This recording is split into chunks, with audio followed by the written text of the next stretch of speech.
We back over here on Zoom. Shabbat shalom, Shabbat shalom, Shabbat, Shabbat, Shabbat shalom. Greetings, everyone. How is everyone doing on this beautiful Sabbath day? Today is the Sabbath, which we will call April 11th, 2026. April 11th, 2026. This is the assembly of the righteous. This is the assembly of the righteous. By it has been the assembly of the righteous, we come together on the Creator's Day, which He has set aside for us to keep, to be a sign unto the Creator, to show that if we would keep His law or not. So this is the reason why we're here. One of the reasons why we're here, because we're obedient to the Father's word, and we'll be children of obedience to our Almighty, to the Father. So being children of obedience to the Father, this is part two. This is called the Sabbath Assembly of the Righteous. Sabbath Assembly of the Righteous. This is part two. And this is 1 Kings chapter 15. We're in 1 Kings chapter 15. And like I said, this is part two. Now, little recap on part one. What we did in part one, we started in 1 Kings chapter 15, and we spoke about Abijam, Abijam, the son of Rehoboam. He's the son of Rehoboam, and he took place after Rehoboam, as we can see. Now, in the 18th year of Jeroboam, which was the king of Israel, the son of Nebat,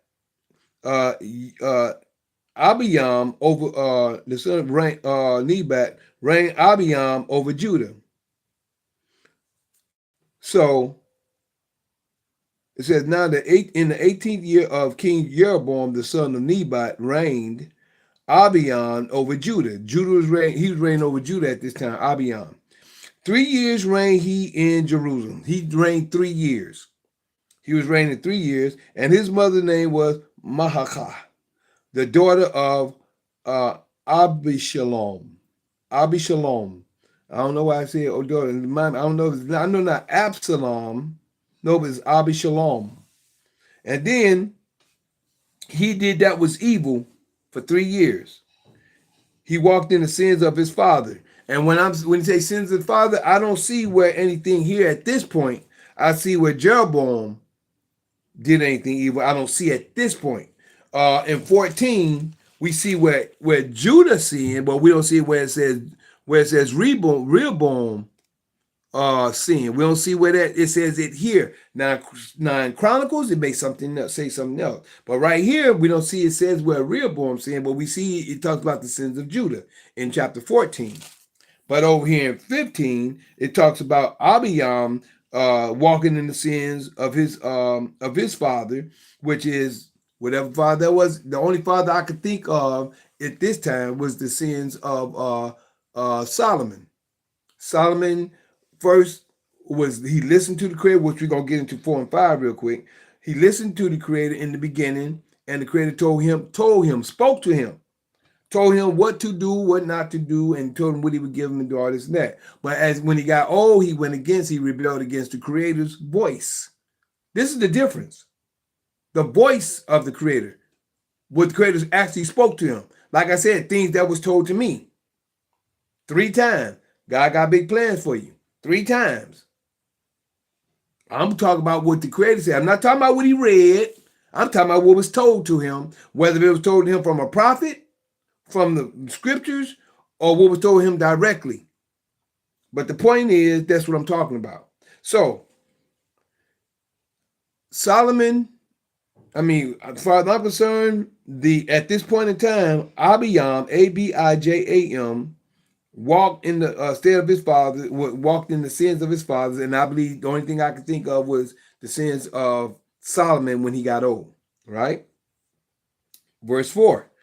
But right here, 4 and 5 is a very key that a lot of people don't get. And it states here, and that people don't catch it because people just read over words. 4.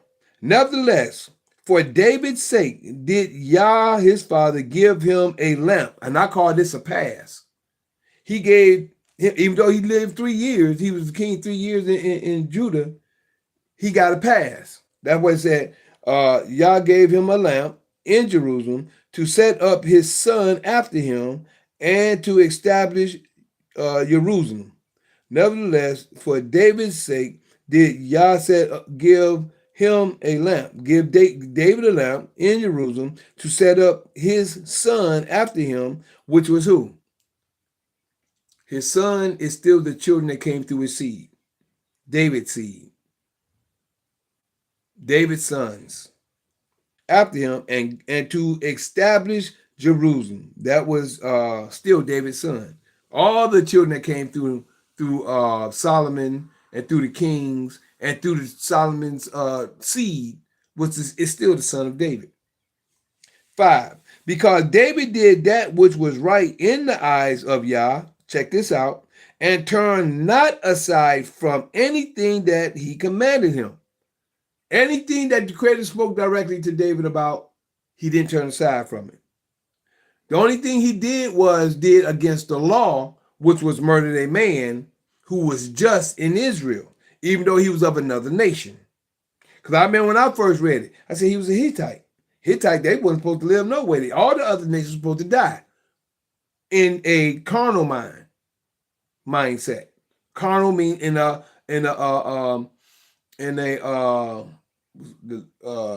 what word am I looking for? So I'm saying carnal, but I'm thinking of the L word in layman's term.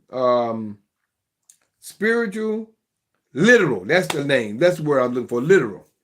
On a literal mindset or a carnal mindset, I'll be thinking, according to the word, well, that's what I first thought when I first read that. He was a Hittite. Uriah was a Hittite. So he's supposed to die anyway. That's what you would think in a carnal mindset. But when he loved Israel, he took on Israel's ways, so he was just as Israel. And this is how you start to see and understand the difference in the law. When you start coming a part of Israel and coming a part of the law, and you're becoming as the child of, like I said, Israel is spiritual. Even though Israel is physical and spiritual, those who are not a part of the Hebrew Israelite family is spiritual. We're spiritual and physical Israel. But the ones who are all nations, tongues, and people, they're going to be spiritual Israel. That's why you got to understand the difference. So, that he commanded him all the days of his life, save only in the matter of Uriah the Hittite. That's the only thing that he went outside the law, which is the Creator's word. The only thing he did outside the law. And he wasn't a murderer. He murdered a man, which he had a man killed, but he wasn't a murderer, meaning he did several different counts of murder. He murdered several different people. He only did it one time. And he didn't do it with his own hands. He had somebody do it. But that was part one. So, and then come after Abiam, then reigned Asa. Asa reigned in Judah. But what I'm noticing that both of these had the same mother, well, at least the same mother's name. That's what I was noticing in here. It says number 9. And in the 20th year of Jeroboam, king of Israel, see, he was in the 18th year of 1920 of the year. So he reigned 3 years. So in the 3rd year, that must have been in the 3rd year is when he died. So two full years. Then in the 3rd year, Abiam died, and this is where Asa picked up. So in the 20th year of Jeroboam, king of Israel, reigned Asa over Judah. And 41 years, so 41 years he reigned over Jerusalem. And his mother's name was Maachah, Maachah, the daughter of same person, this daughter of Abishalom, Abishalom, same mother. So I think that was his brother that picked up after he died. He only reigned 3 years, or 2.5 years, however it was, but he was in his 3rd year because he reigned 3 years. So he was in the 3rd year when he passed. Whatever happened, then Asa picked up. So Asa must have reigned in his stead. And Asa did that which was right in the eyes of the Creator, as David did his father. All right. So, But we also see that same mother, she ended up she was a queen, but she had idols and stuff that Asa removed her from being the queen because she set up idols in groves and stuff, right? Now we're over here in, let me restart at 14. Start 14 on into 16, 14, 15, and 16. But the high places were not removed. Nevertheless, Asa's heart was perfect with Yah all his days. You see that? All his days he was perfect with the Creator. And he brought in the things which his fathers had dedicated, and the things which himself had dedicated unto the house of Yah, silver, gold, and vessels. Silver, gold, and vessels. See that? See, they dedicate these things to the house, and the reason why it's the house of the Father, it was anointed, and it was dedicated and anointed. So by being dedicated and anointed, that means that these things were messiahs. Excuse me. Thank you, baby. Oh, thank you. You're welcome. Thank you, sweetie. You're welcome. Mm-hmm. Thank you, baby. You're welcome. You can get no sugar? Sugar. Look here, y'all. Cut me up a nice pizza. I love you. Love you too, baby. And some cranberries. So, as we were just saying,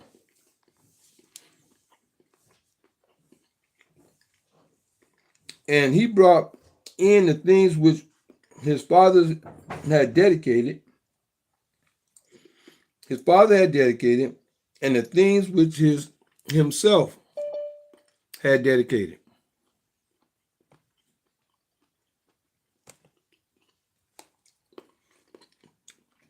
Had dedicated into the house of Yah silver and gold and vessels. Now, we're going to start where we left off at verse 16. Asa's league with Ben-Hadad. What's up, Julia? I ain't seen you in months. Good to see you here, girl. Or Miss Lady. I can log in to see. Hi, Brother Michael. Sorry. Greetings to see you. Glad to see you. Glad to see you. You guys just started, or am I late? No, you late.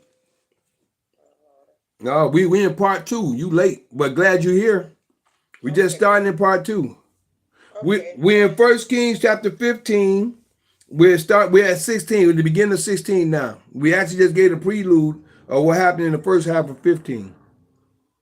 Okay, let me get my word and log and plug in. Okay. All right. See you then. There we go. Asa's league with Ben-Hadad. Verse 16. And there was war between Asa and Ben-Hadad. All right. War between Asa and there was war between Asa and Baasha, king of Israel. Okay, so now it looks like another kingdom rose up in Israel. And Baasha, king of Israel, he's another king that rose up, went up against Judah and built Ramah. There we go again. See, now we're seeing how these certain areas is beginning to happen. So when you go into the prophets, see what I'm saying? Now you'll understand when you go into the prophets, you can come back and see what happened during the time of the kings. Because Ramah, if you go to Isaiah chapter 7, start reading down, you'll start seeing these words in there. You'll start to see these words here. You'll start to see what happened during those times. And this is the reason why I tell you in the time of Isaiah 7:14 that everybody run to in the New Testament. Oh, this was Emmanuel that was supposed to come and save the world. Lie. Know why it's a lie? Because it was in these times right here. In the time of Jesus was in the Romans. You had 3 generations between that time. This is in the time of Babylon. Not in the time of the Babylonian Empire, but this is in the time when Babylon was, every nation was amongst their own nations at this time. Then when Nebuchadnezzar rose and took over, then we had the Babylonian Empire at that time. That was the Babylonian Empire. But in this time, this was in the time of Babylon. Now, I got to break down some history to you. The time of Babylon started when all the language got confounded. That was the time of Babylon. That wasn't the Babylonian Empire, even though Nimrod was over the people when they all was together as one, when all was of one language. When the language was confounded, everybody split and went their own way. That's when it became Babylon. But the Babylonian Empire, thank you, Father. The empire of Babylon came when Nebuchadnezzar rose up and started taking over. That was the empire of Babylon. Before then, it was just Babylon itself. All different nations all over the world doing their own thing. They rose up to be different nations when they split off. All right? When they split off, they began to be their own nations at that time. But when the time of the Babylonian Empire, that's when Nebuchadnezzar got up, rose up, and started taking over around wherever he did what he did at that time. Then came who? The Medes and the Persians. This ain't even in the Babylonian Empire at this time. This is in the time of Babylon. So the Babylonian Empire was one. Then you had the Medes and the Persians. Then you had the Greeks. Then you had the Roman Empire. In the Roman Empire is when Jesus supposed to rose up, right? I be trying to give people understanding here so they can have understanding. So if Jesus rose up here, you mean to tell me it took 65 years in between all four of these Babylonian and all these empires? 65 years. And how do I know 65 years? If you go to Isaiah 7 and 8. Isaiah 7 verse 8 gives you understand this shall happen within 65 years time. Within 65 years. So you mean to tell me you got 4 empires, world empires in 65 years. That's what I mean by people don't study. They don't understand. I try to get people understanding by going into the book and studying that I read. What we doing right now? We're reading and studying. I guarantee you, go to Isaiah 7, chapter 7, and read from 1 to 14. You're going to see the word Ramah there. You're going to see the word Ephraim in there. Who is Ephraim? Ephraim is the lineage of the one who is Ephraim of Jeroboam. Jeroboam, the one who was against the creator and was over the 10 tribes. That's how you come to find out what's what. This is history, y'all. If you choose to study and understand and find out what's going on. So, again, let me go ahead and put this here. This orange up in here. And there was war between Asa and Baasha, king of Israel, all their days. And Baasha, king of Israel, went up against Judah to build Ramah, that he might not suffer any to go out or come in to Asa, king of Judah. So it sounds like he's trying to cut things off right here. It's like he's trying to cut some roadways off.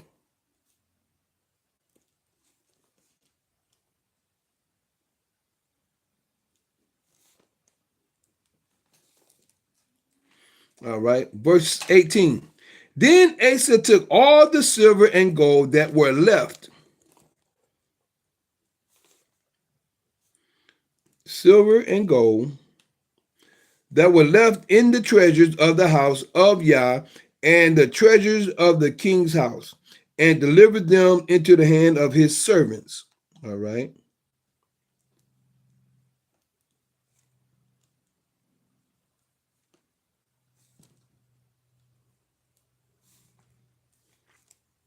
Into the hands of his servants, Hadad, the son of Hadad. I'm surprised that's not capital. Well, Hadad, the son of Tabrimon,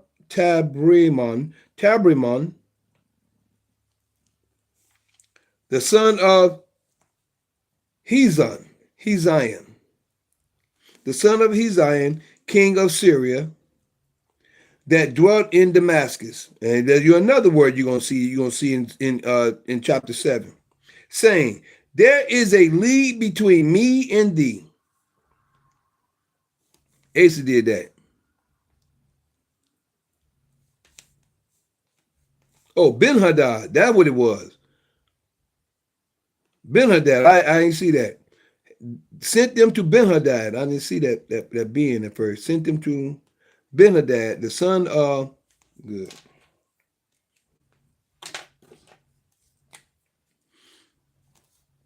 That were left in the treasures of the house of Yah and the treasures of the king's house, and delivered them into the hands of his servants. And King Asa sent them to Ben-Hadad, the son of Tibramon, the son of Hezion, king of Syria, that dwelt in Damascus, saying, "There is a league between me and thee, and between my father and thy father. Behold, I have sent unto thee a present of silver and gold. Come and break thy league with Bahasha, king of Israel, that he may depart from me."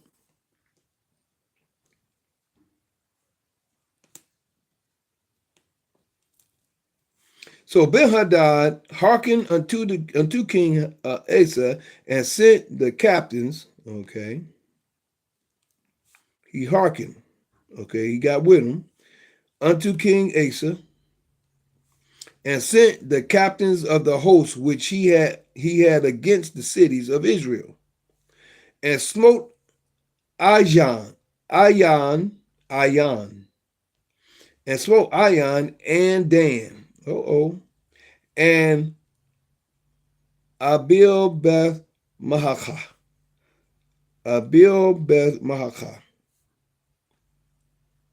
and all Sinneroth, with all the land of Naphtali. Okay, they did some destroying. Sound like 20. So Ben-Hadad hearkened unto King Asa.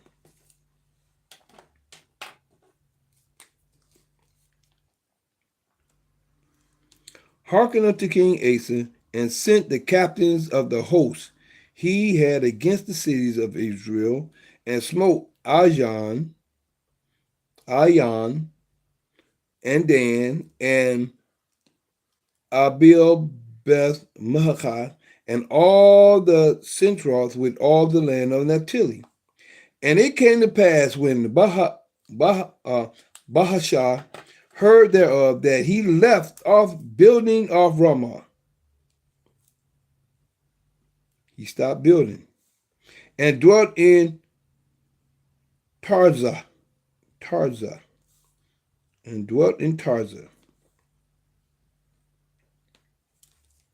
Then King Asa made peace. Proclamation. Made a proclamation. I just say P. Made a proclamation throughout all Judah. None was exempt. And they took away the stone of Ramah, and the timber thereof, wherewith Bahasha had built it, or they broke it down. And King Asa built with them Geba of Benjamin,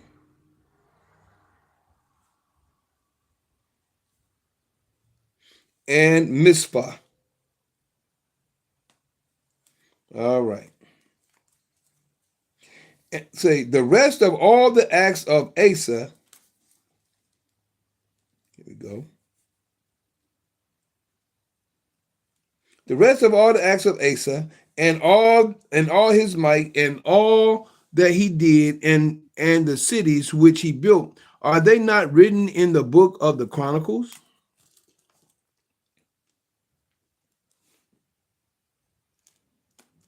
of the kings of Judah?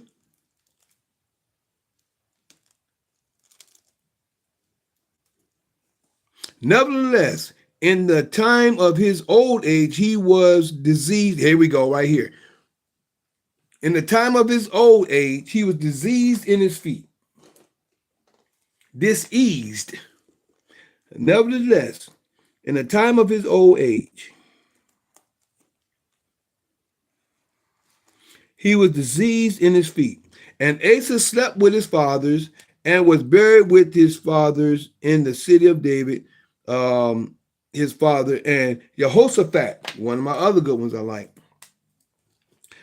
his son reigned in his stead, Jehoshaphat. And y'all see this part about the disease in his feet? This is when he started getting physicians. This is where physicians start. Oh, shoot.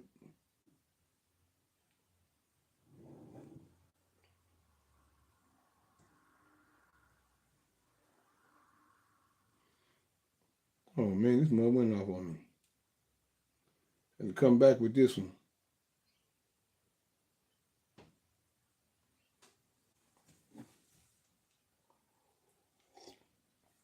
I had to start part 3 with you, Facebook. You had went off and I didn't even see it. I didn't catch you before you went off. And I don't know where you went off at. So I was just sharing at the end of Asa's reign, in the end of Asa's reign, over here, I'm going to read 23 again. It says, the rest of all the acts of Asa, the rest of all the acts of Asa, and all his might, and that he and all that he did,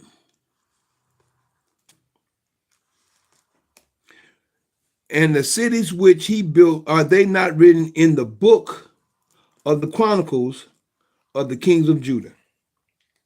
Right? So the Chronicles mostly talk about the kings of Judah, I do believe. And we'll see what happens that's coming up. Because I think it's going to probably talk about both, but this right here is just giving a little bit of it since we get into chapter 15 now. And if you notice, it says, nevertheless, in the time of his old age, he was diseased in his feet. You don't go into that here, but when you get in the Chronicles, this is when he started looking for, this is where physicians start to come about, which is doctors. This is where doctors start coming about. Because before they always used herbs and things like that, which is the healing of the nations. The healing of the nations is the food, the herbs, bitter herbs and different things like that. Those was for healing of the nations. It's the things that we ate, you know. The things we ate, which was fresh fruits, vegetables, bitter herbs, and things like that. Oh man, the revealing of Exodus chapter 12 we just did at the last day of the unleavened bread was great, y'all. It was a lot that came out of there, and I realized some things. And I just talking about the bitter herbs and stuff like that, and talking about the food, which is actually supposed to be the healing of our bodies on how we eat. I just thought about, and I'm just gonna throw this out there real quick, even though it's not talking about that, but since I got that, just gonna throw it out before we go to 25. Excuse me. Before we go to verse 25, 24 and 25 again. When it talks about in the ritual that we're supposed to keep, we're supposed to eat with our loins, eat the Passover with our loins girded, with our staff in our hands, shoes on our feet, and we're supposed to eat it in haste. We're supposed to eat it with bitter herbs and things like that. And the reason why is because they didn't have no food cooked. When you study the book, you start to see they didn't have any food cooked. The only thing that they did, they was getting bread ready for the next day. They was making their bread. The women was kneading their bread and they getting their bread and they had it in the oven and stuff like that. There was no food prepared, but they was getting their bread ready for the next day. So they had the dough ready, but it hadn't rised yet. So when when the Egyptians pushed them out, they had to grab all their stuff, put up and put in their stuff, and they had to move. And then they had to grab onions, potatoes, garlic if they had it. Whatever thing, it was all raw. That's why I said eat it with bitter herbs and bitter herbs. And I forgot what else it says. But when you study, you can see. When you study, you can see. A lot of people have cooked food. We're not supposed to have cooked food on the Passover. Because he tell you what they had no victuals prepared. But I bet you a lot of people that's keeping the Passover, they have cooked food and everything. They ain't reading the book. It's a ritual and it's a way the Creator said do it. So I'm just saying that right now. Just put, you know me, if I get into it, I start getting into it. Go back and check out Exodus 12 Revealed. I just did that a few days ago. I think that was on, I think it was what we call Wednesday, or I think it was Thursday morning, Thursday at 12 p.m. The more you get in the book, the more you know. Next move. I'm glad we're back on Facebook for your part 3. But now, as we said, nevertheless, in the time of his old age, he was diseased in his feet. You know what some people call that today? They call it gout. Today they call it gout. Disease in their feet, they call it gout today. The evil, okay. 24. And Asa slept with his fathers.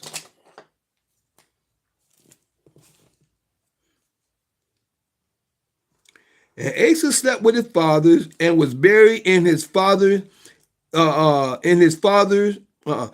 with his fathers in the city of David, his father, and Jehoshaphat, his son, reigned in his stead. Right? Now, the evil reign of Nadab. Evil. I'm going to hit the evil with the pink, which is red. The evil reign of Nadab.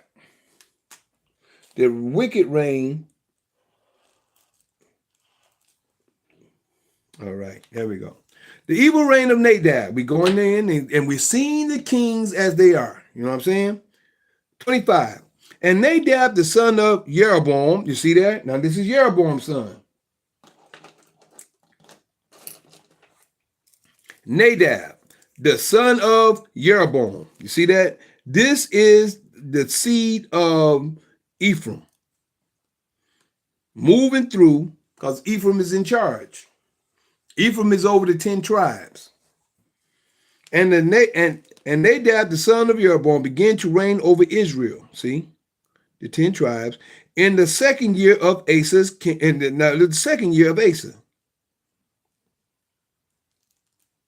king of Judea, and reigned over Israel 2 years. See, now he reigned 2 years. Asa's brother reigned 3.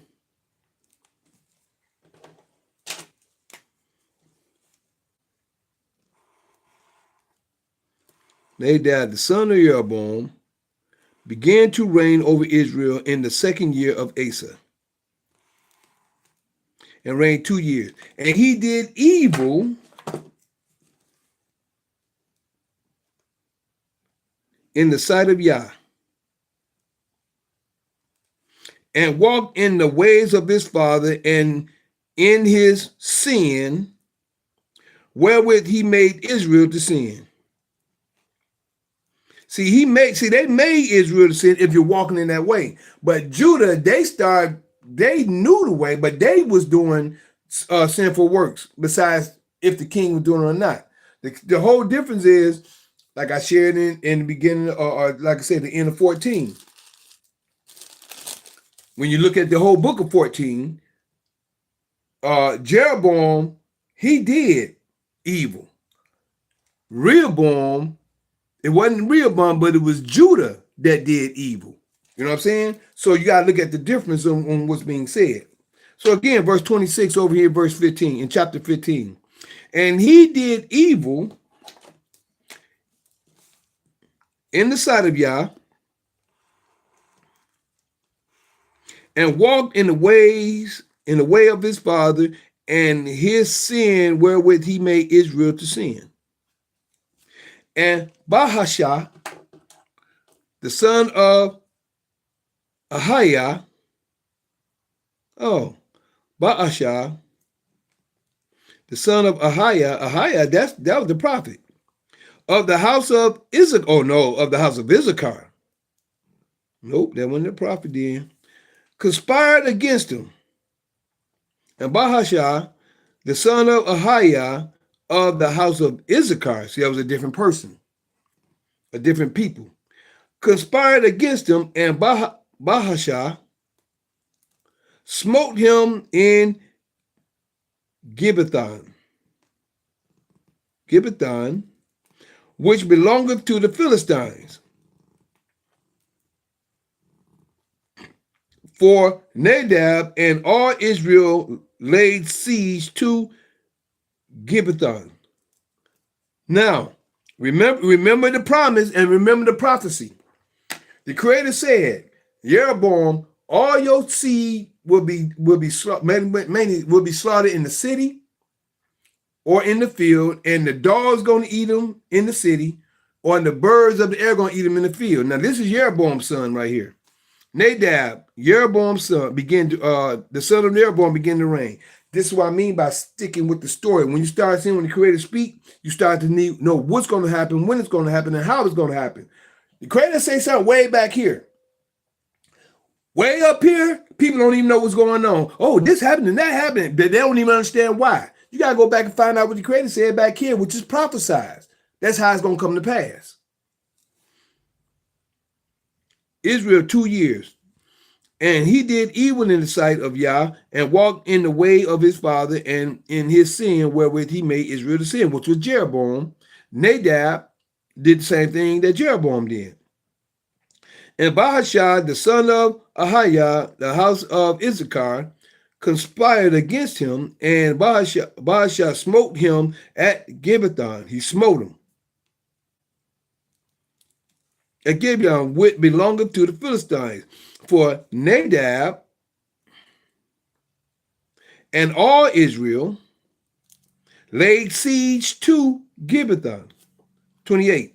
Even in the third year, okay, of Asa, this third year of Asa, king of Judah, did Bahashah slay him. That was in his third year. That was in Asa's third year. Bahashah slayed Nadab and reigned in his stead. So now, let's see what happens here. Bahashah, the son of Ahiah, of the house of Issachar. Now Issachar stands up, conspired against him, and Bahashah smote him at Gibbethon, which belongeth to the Philistines.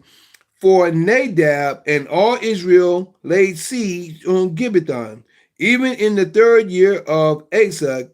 Okay, third year of Asa. And this is now who's standing up.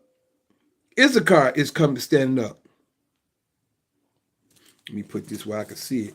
So I like to keep tabs on what's going on to find out who's doing what. Issachar is getting in charge at this time. Issachar, where you at? Here, ISS ACH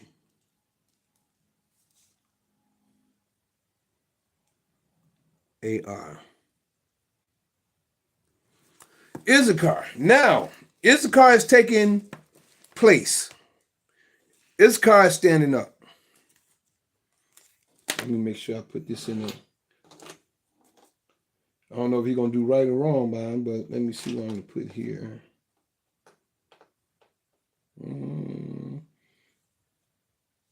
Go with the purple.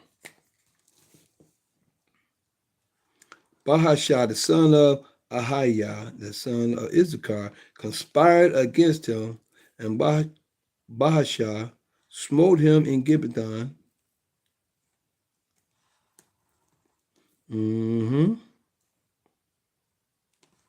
This is how you keep up with what's going on. Even the 3rd year of King Asa.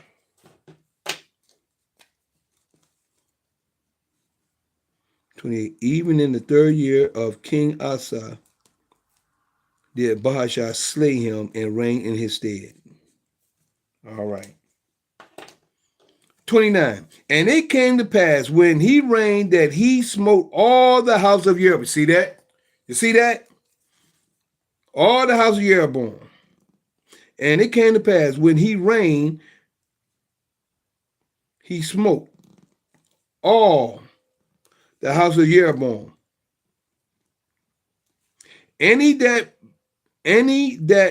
breathed under until he had destroyed him according unto the saying. See there?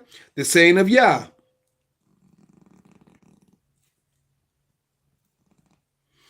Prophecy. Remember I was saying earlier about prophesying? And it came to pass when he reigned that he smote, when he reigned, when he got in charge, that he smote all the house of Jeroboam. He left not to Jeroboam any that breathed, until he had destroyed him, according to the saying of Yah, which he spake by his servant Ahiah. You see that? His servant Ahiah, the Shilonite. That is what the Creator speak. He speak what he mean.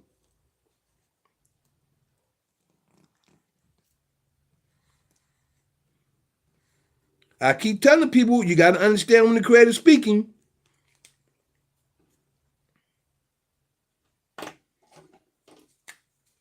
And it came to pass, when he reigned, that he smote all the house of Jeroboam,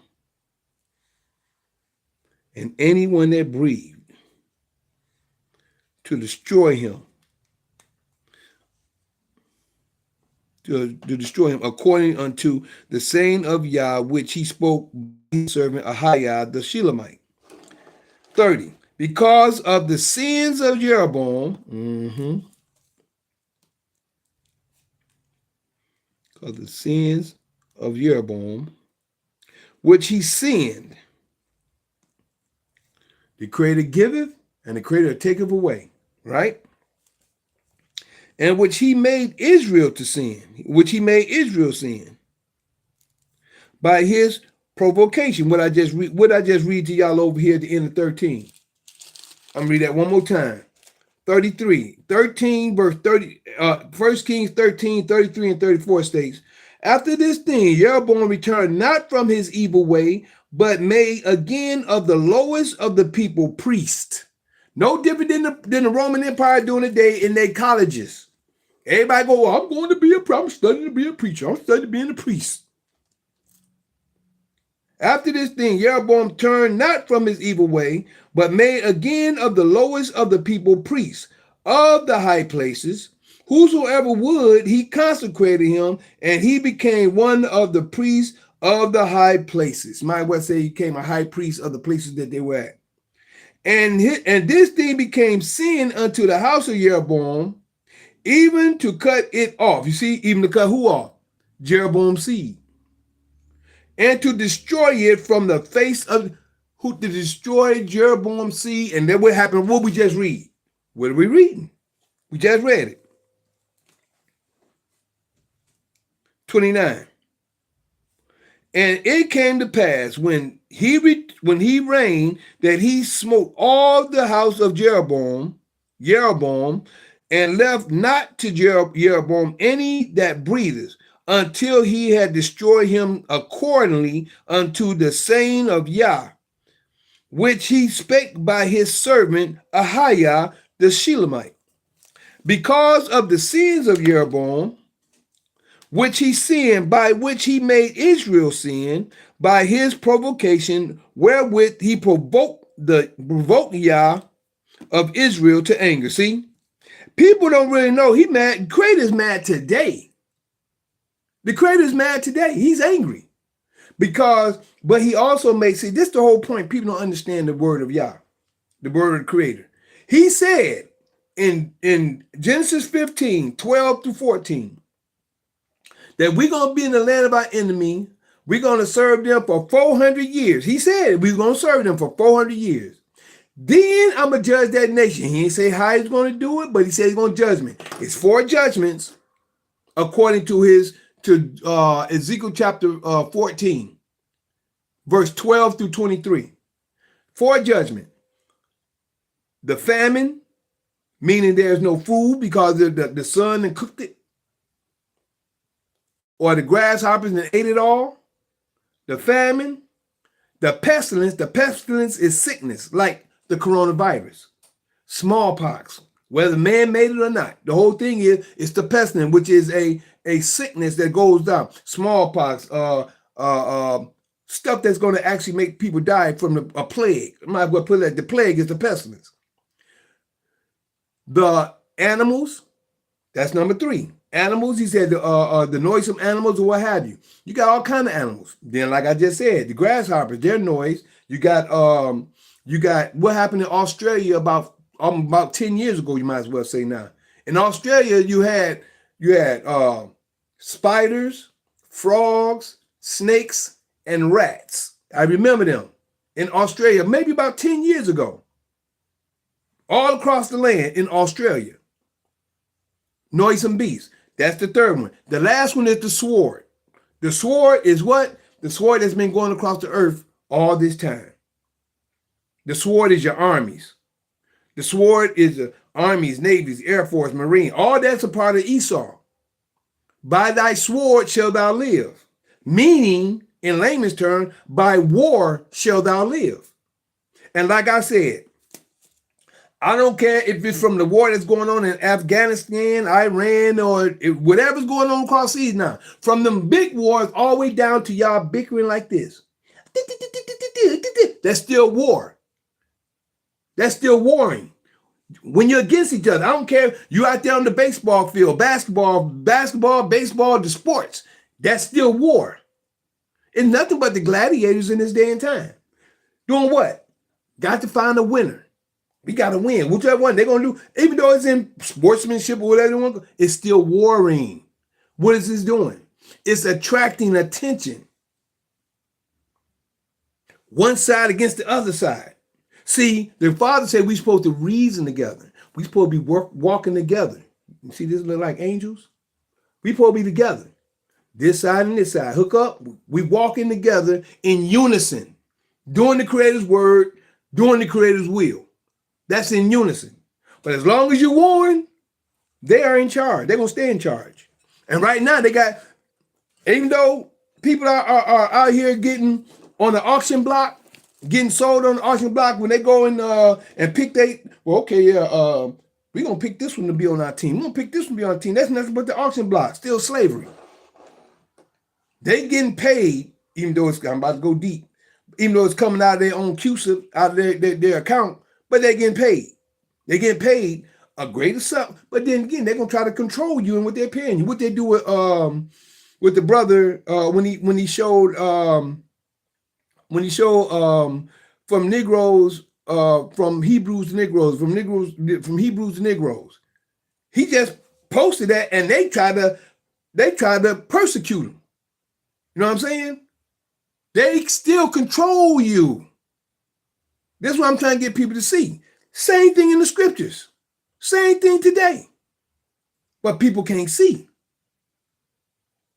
So, to have an understanding is to understand what's going on around you in this day and time from what the scriptures is given to you. That's why we're here. So again, verse 30. Because the sins of Jeroboam, which he sinned and which he made Israel to sin. Verse 30. By his provocation, I just showed you right there in the last in chapter 13, one of my favorite verses, one of my favorite chapters, because that chapter saved my life. Literally. Spirit told me not to marry my children's mother. Don't marry her. Lord, take thee away suddenly. But then I had an elder trying to tell me, oh, you can marry her. Long she accept our way of life. Yeah, you can marry. Man, that's still in my mind. No. Only one that was with me about not doing it was my stepfather, was my other father. No, you ain't supposed to marry her. I don't care what rabbi say. You ain't supposed to marry her. But when I read that in the scriptures and see when the old man did to that young man, even though the young man went against the word of Yah in Revelation, in 1 Kings 13, compared with the old man came and lied in the name of an angel to him. I read that. I know what I'm gonna do now. That literally saved my life. But again, now 30 into 31. But because the sins of Jeroboam, which he sinned and which he made Israel sin by his provocation, wherewith he provoked Yah of Israel to anger. No different, like I'm saying, what's going on today. Everybody think, everybody doing what everybody doing what was right in their own eyes. Y'all don't believe Creator angry today. It's gonna be a time. I just gave y'all the reason why I got on this. I was talking about Genesis 15, 12 through 14. 400 years was up. 1619 to 2019. Then came the pestilence, which was the plague in 2020. That was the plague all over the whole what? Earth, which is the Roman Empire, which is that nation. I'm going to judge that nation with the Roman Empire. He judged the nation, everybody with the Roman mindset. It wasn't just a skin color. It was the mindset. A lot of people, we ain't under the law no more. We under grace. We under the law no more. We under grace. Yeah, grace got you dead. Especially when the Creator's trying to bring the knowledge to you and you still want to stay ignorant, want to stay ignorant. But that's on you. A lot of people still got grace going on today, but that grace is running out. And afterwards, we're going to come out with great substance. We're getting prepared for the great substance right now. A lot of people still running from it. It's all right, y'all still out there. A lot of people running from the great substance.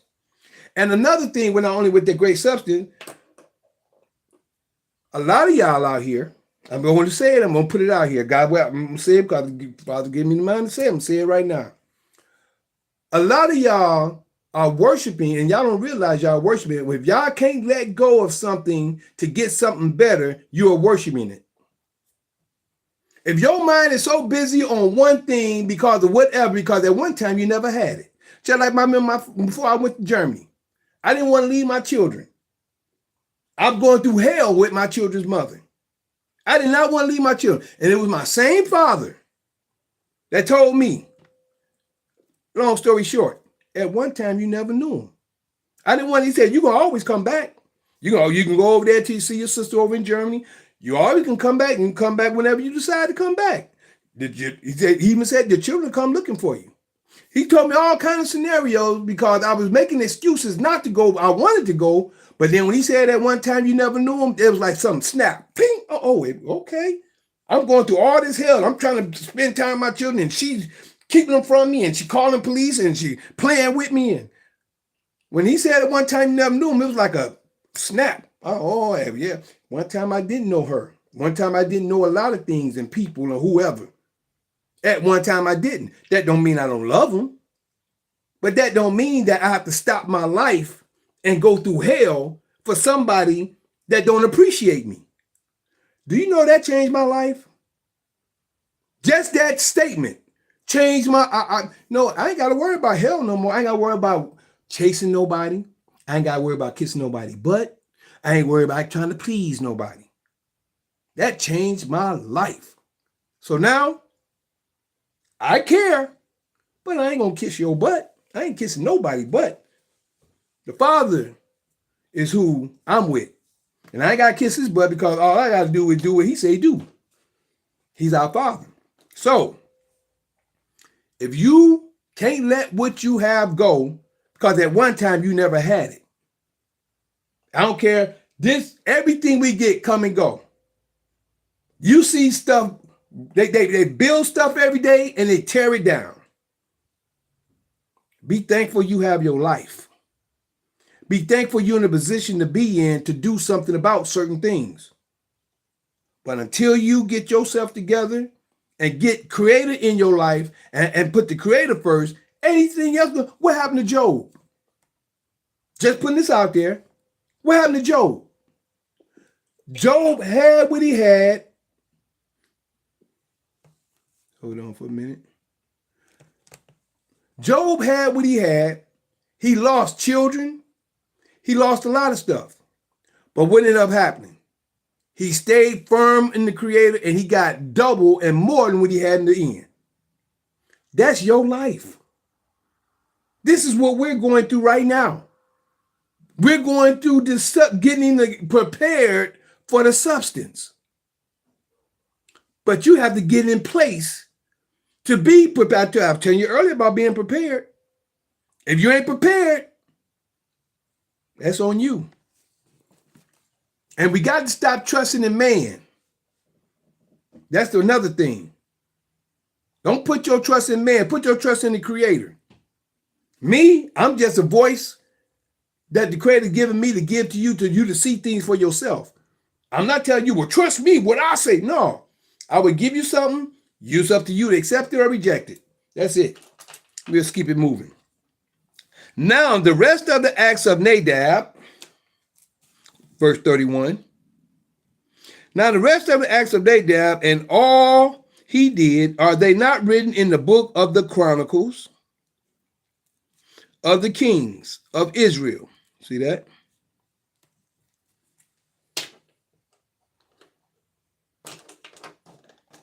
It is not written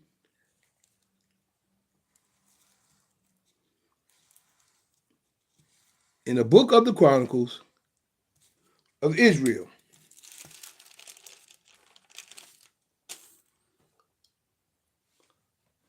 Bahashah's reign in Israel. 32. And there was war between Asa and Bahashah,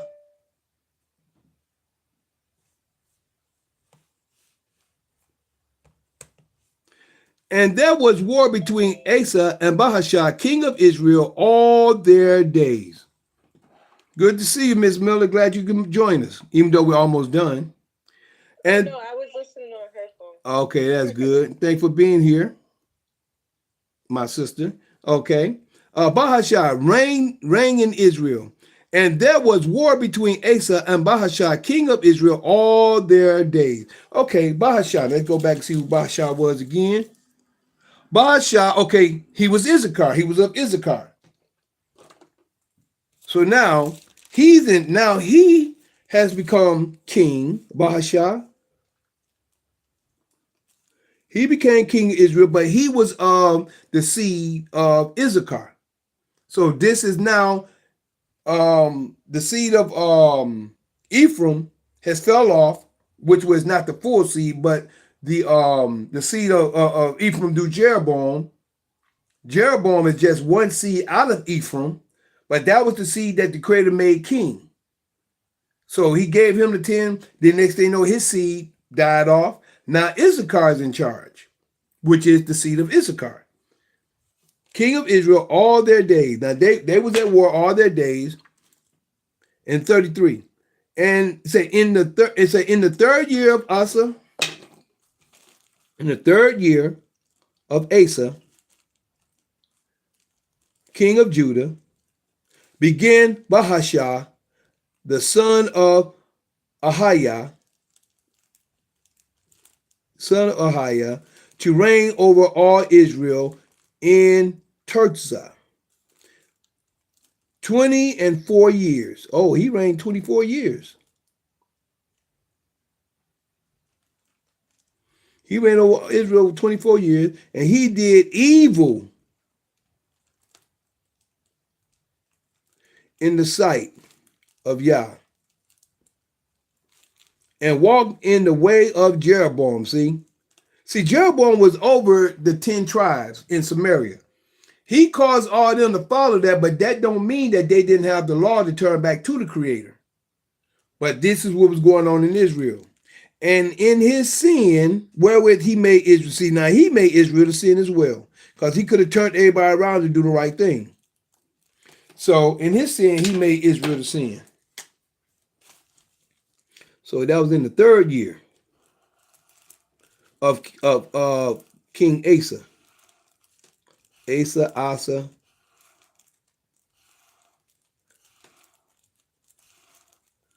All right. So next week we're gonna do chapter 16. We're gonna be in chapter 16 next week.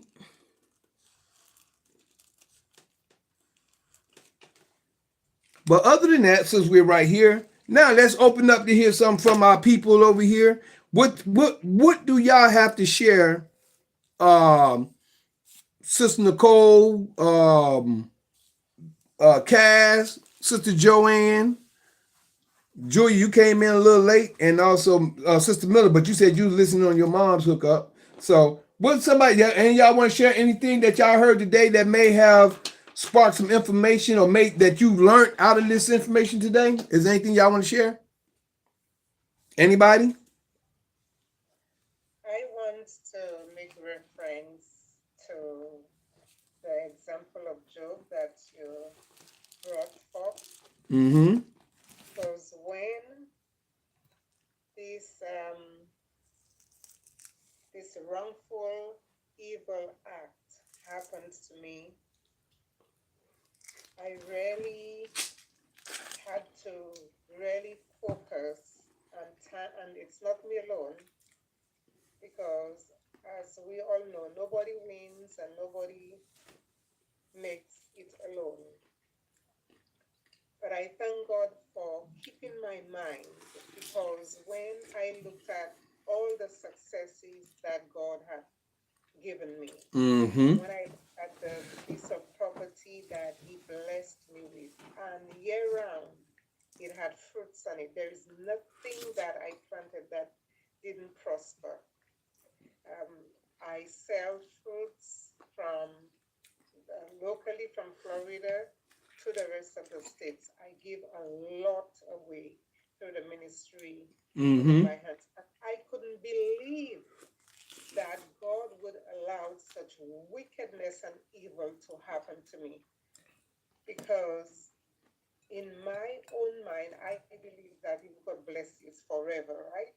You have it forever and you grow from there. And I couldn't see how He was getting glory out of that at all. But you mentioning and referencing Job and all the information you shared, especially when you referred to your own testimony and others having um, already having stuff and it's all taken away, I realize it is true. God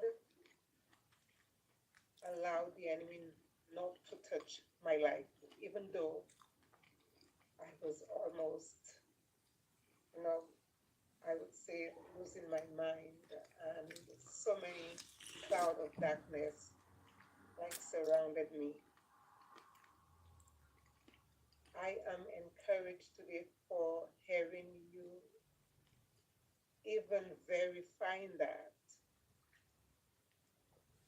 So thank you for making mention of that. And it's true. Today, it's like, even though it's taking a while, I am not where I was, and I'm learning. And today is an example of this learning and growth.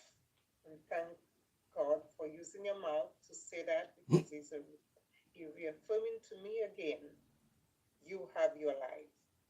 Yes, these things, they'll come and they'll go. But what made it harder for me um, to really take was when I realized it was not an act of nature. It was not a disaster that happened. No, that was the working of evil, wicked men that the enemy used to destroy me.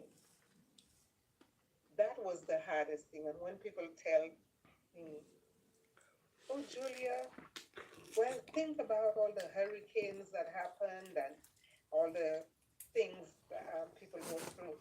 Mine was different because this was an act of direct evil, planned evil by people right now that seems to be enjoying their prosperity, so to speak, and have me now in a state where I should beg for bread. And to me, that is the core of evil. But yes, Can I share something with you real quick, Julia? yeah, You have your Bible with you? yes, I do. I want you to read something for me real quick. Okay. Go to Isaiah 45 and 7 and read that for me. Matter of fact, 45, 6 and 7. Read that for me real quick.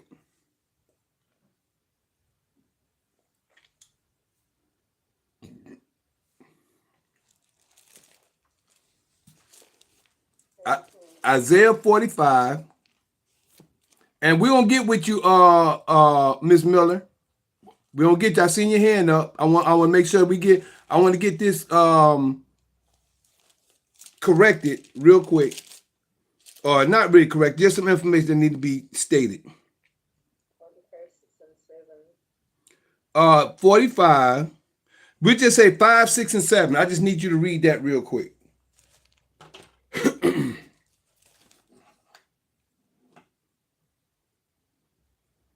Isaiah 45, verse 5, 6, and 7. I'd like for you to read that. I am the Lord, and there is no other. There is no other God besides me. I will guide you through, though you have not known me.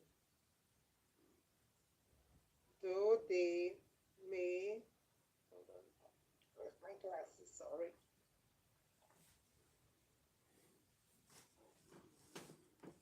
That they may know from the rising of the sun to its setting that there is none besides me.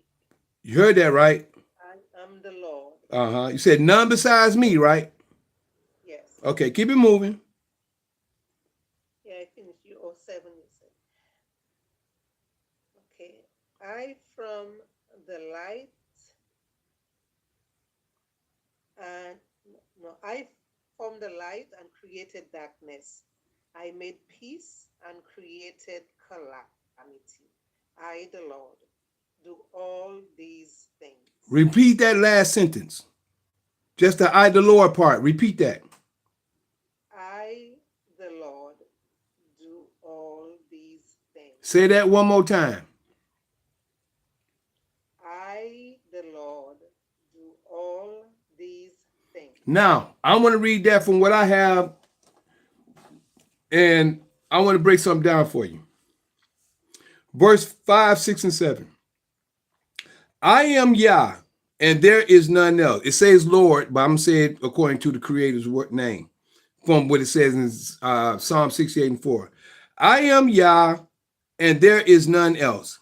There is no deities, gods, besides me. I gird thee, though thou hast not known me.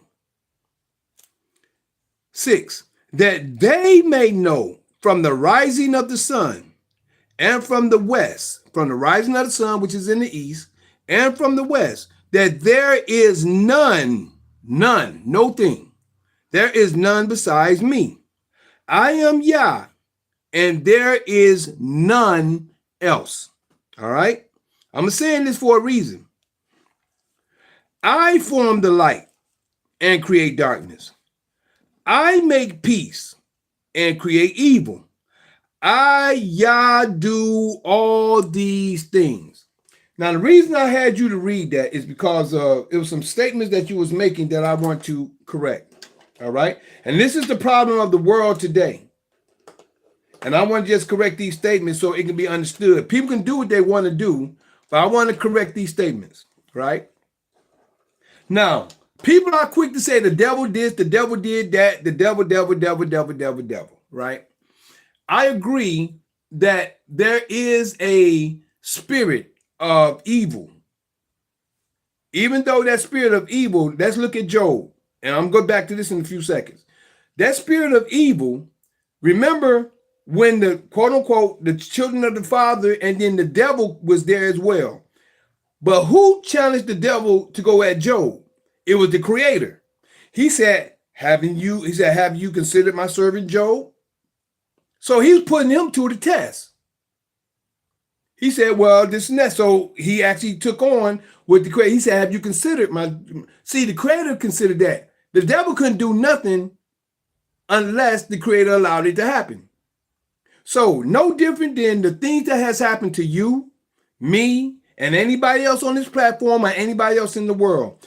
The creator allowed things to happen so his will can be fulfilled.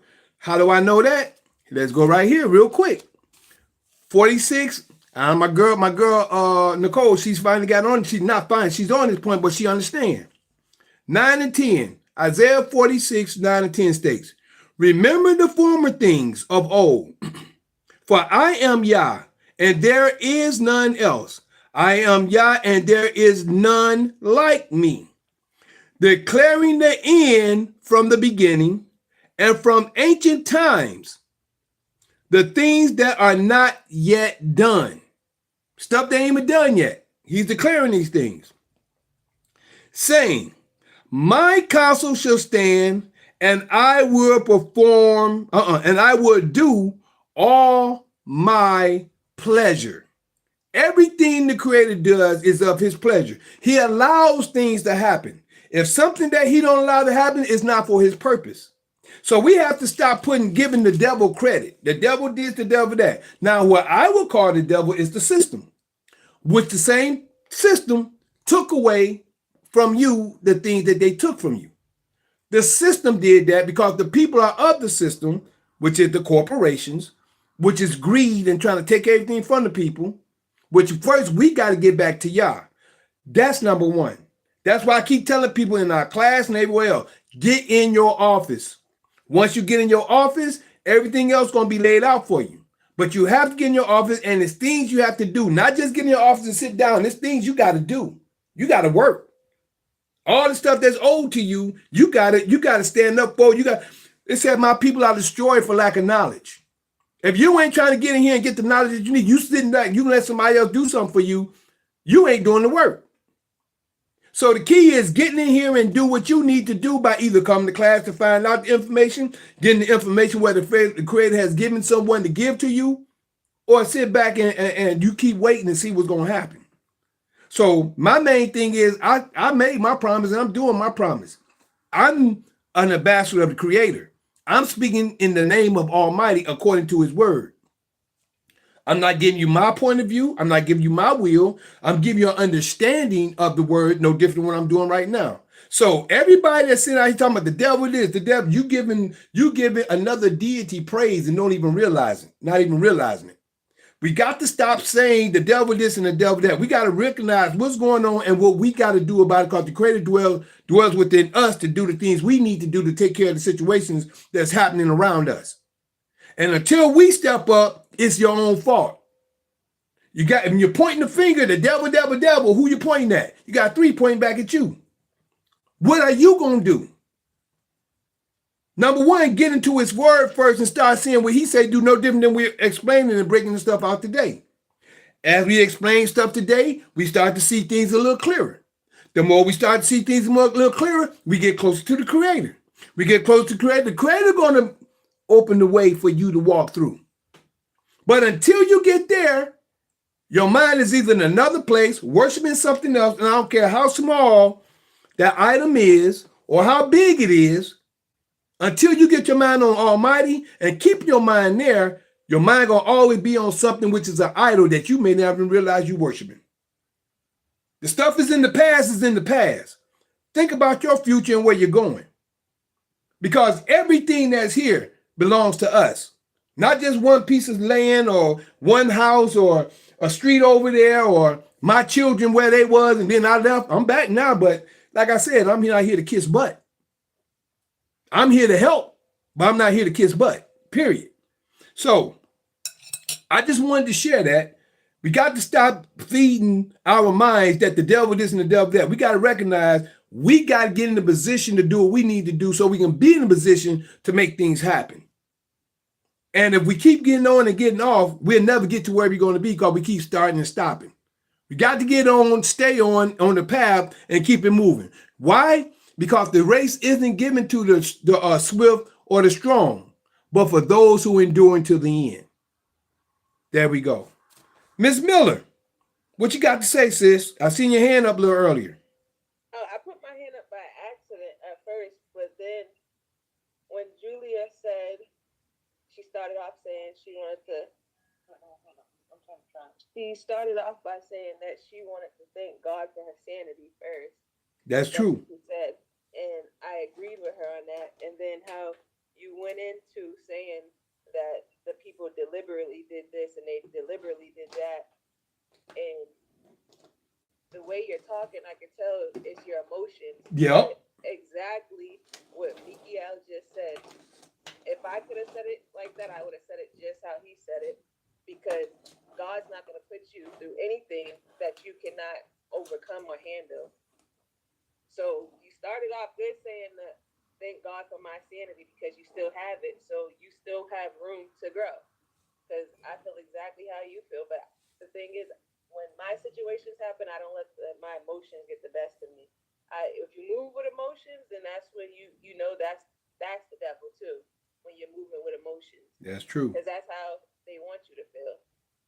And then also, so I'm piggybacking off what both of you guys just said. And then also, earlier, Mikael, you kept saying something about war and the war.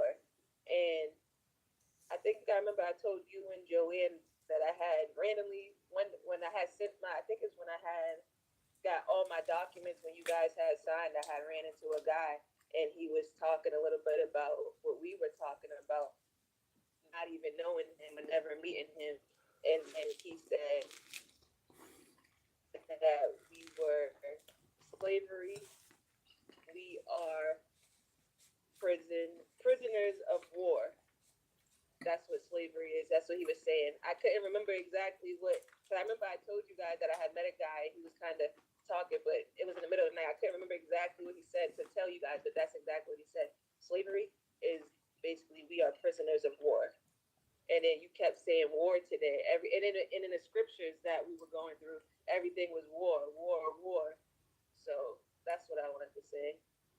Well, I'm glad you shared that, because where we at right now, and we are in the prophecy of we're in the prophecy of Esau. A lot of people don't realize it, but this is where we are in Genesis 20, in Genesis 27. There was a, oh shoot, what didn't happen? Tell me this baby just cut off on me. Oh, okay. Dang, I thought this one cut off on me. Y'all, I hope y'all still there, because I think just, we still there? Can anybody hear me?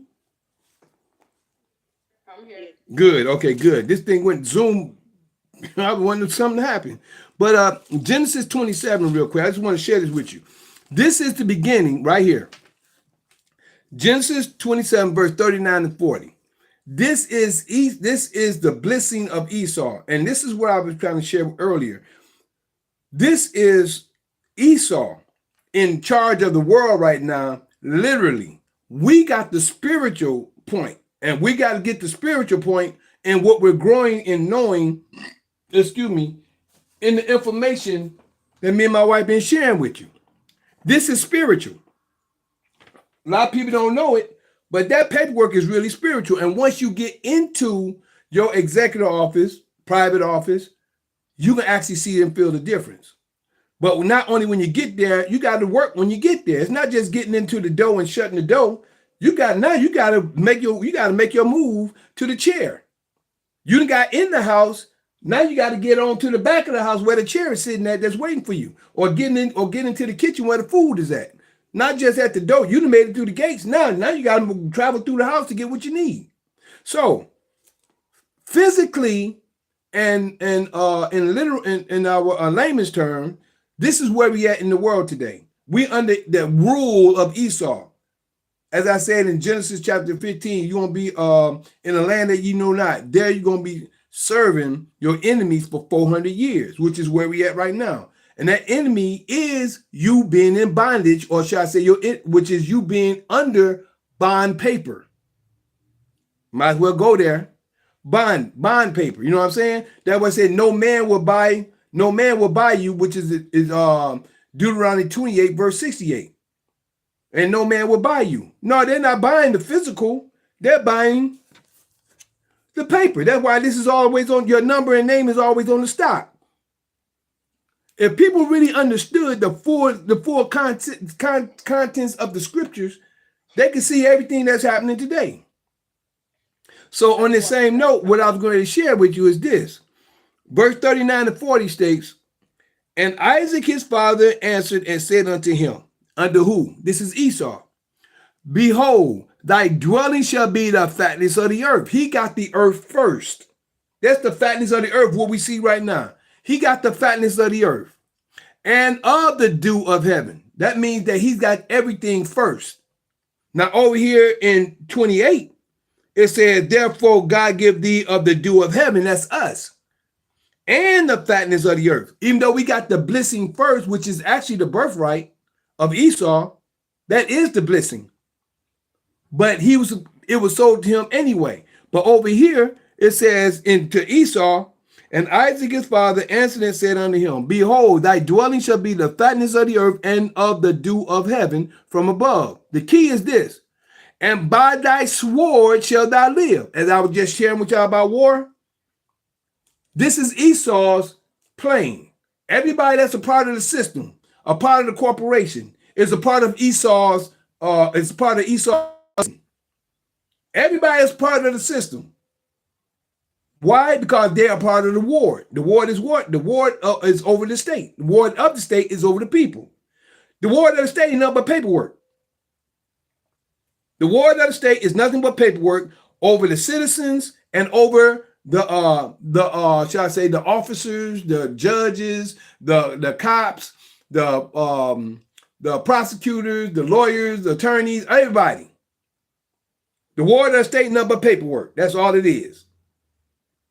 And you got the people, then you got the persons. The persons is the people in the place that's taking care of all the stuff for the system. So again, it says, by thy sword shalt thou live, and shalt serve thy brother, and it shall come to pass, when thou shalt have the dominion which he has. Esau has the dominion. I'm not talking about no white man. I'm talking about the mindset. This is what we got to start realizing. It's a mindset. It's not about color. It's a mindset. It's a way that they got things going. How many people in the Army, Navy, Air Force, and Marines? You got all different type of nationality, colors, and people in those different things. But it's all of the mindset that they have everybody going through. So, by thy sword shalt thou live, by war shalt thou live, and shall serve thy brother, and it shall come to pass, when thou shalt have the dominion, which is dominion of the earth, that thou shalt break his yoke from off thy neck. And that what has happened, that's where we at today. And by me sharing this, is showing where we are in today's time with the things that's going on. We got to let certain things go and be thankful that the creator of the creator, that we are where we are. We are in the position to be doing many different things. We make a little concoction. We're in a position to do a lot of stuff, but we have to realize that we are the chosen. Once you start, and it's not like I said, it's more than just being just Israel by blood. And when I say Israel by blood, I'm talking about Jacob, because Israel in the wilderness, there were a multitude of different nations out there. Different nations was out there as well in the wilderness. But if you notice, they called them the children of Israel. Now, Jacob is physical Israel. But you also had different tongues, nations, nationalities, and peoples out there as well. Joanne, you want to say something? Well, you've gotten away from the subject that you were speaking on, so I don't want to interrupt. Okay, well, I just wanted to share that point of view because even though she was talking about war, I'm just trying to show everyone where we are in this day and time to understand the scriptures for what they are, because a lot of people don't see prophecy and understand prophecy. But go ahead and say what you're going to say, because I think. I came. I just want to say greetings to everyone. I thought I said it on the chat, and I looked and saying that I had said. So I just want to open it up, saying greetings to my sisters and brothers that are here today. I wanted to just kind of briefly speak on the part where Julia was speaking on how no, not Julia, I'm sorry, you were speaking on the scripture of I do all these things. Mm-hmm. First let me just kind of go back with the Esau is in control. He is in control now, but he's falling quickly out of control. Mm-hmm. So sometimes when things are going crazy,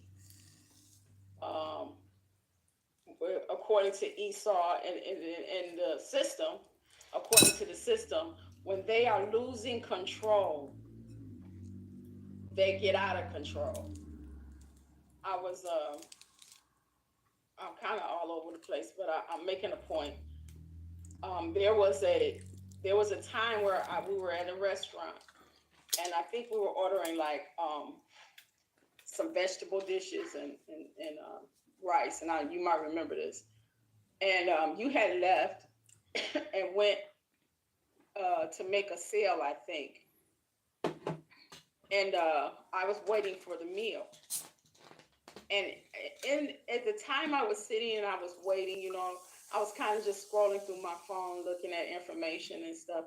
And there was this bee that just kept coming at me like it wanted to sting me, but it was just annoying. It was just annoying me, and I don't like bees. I've never been stung.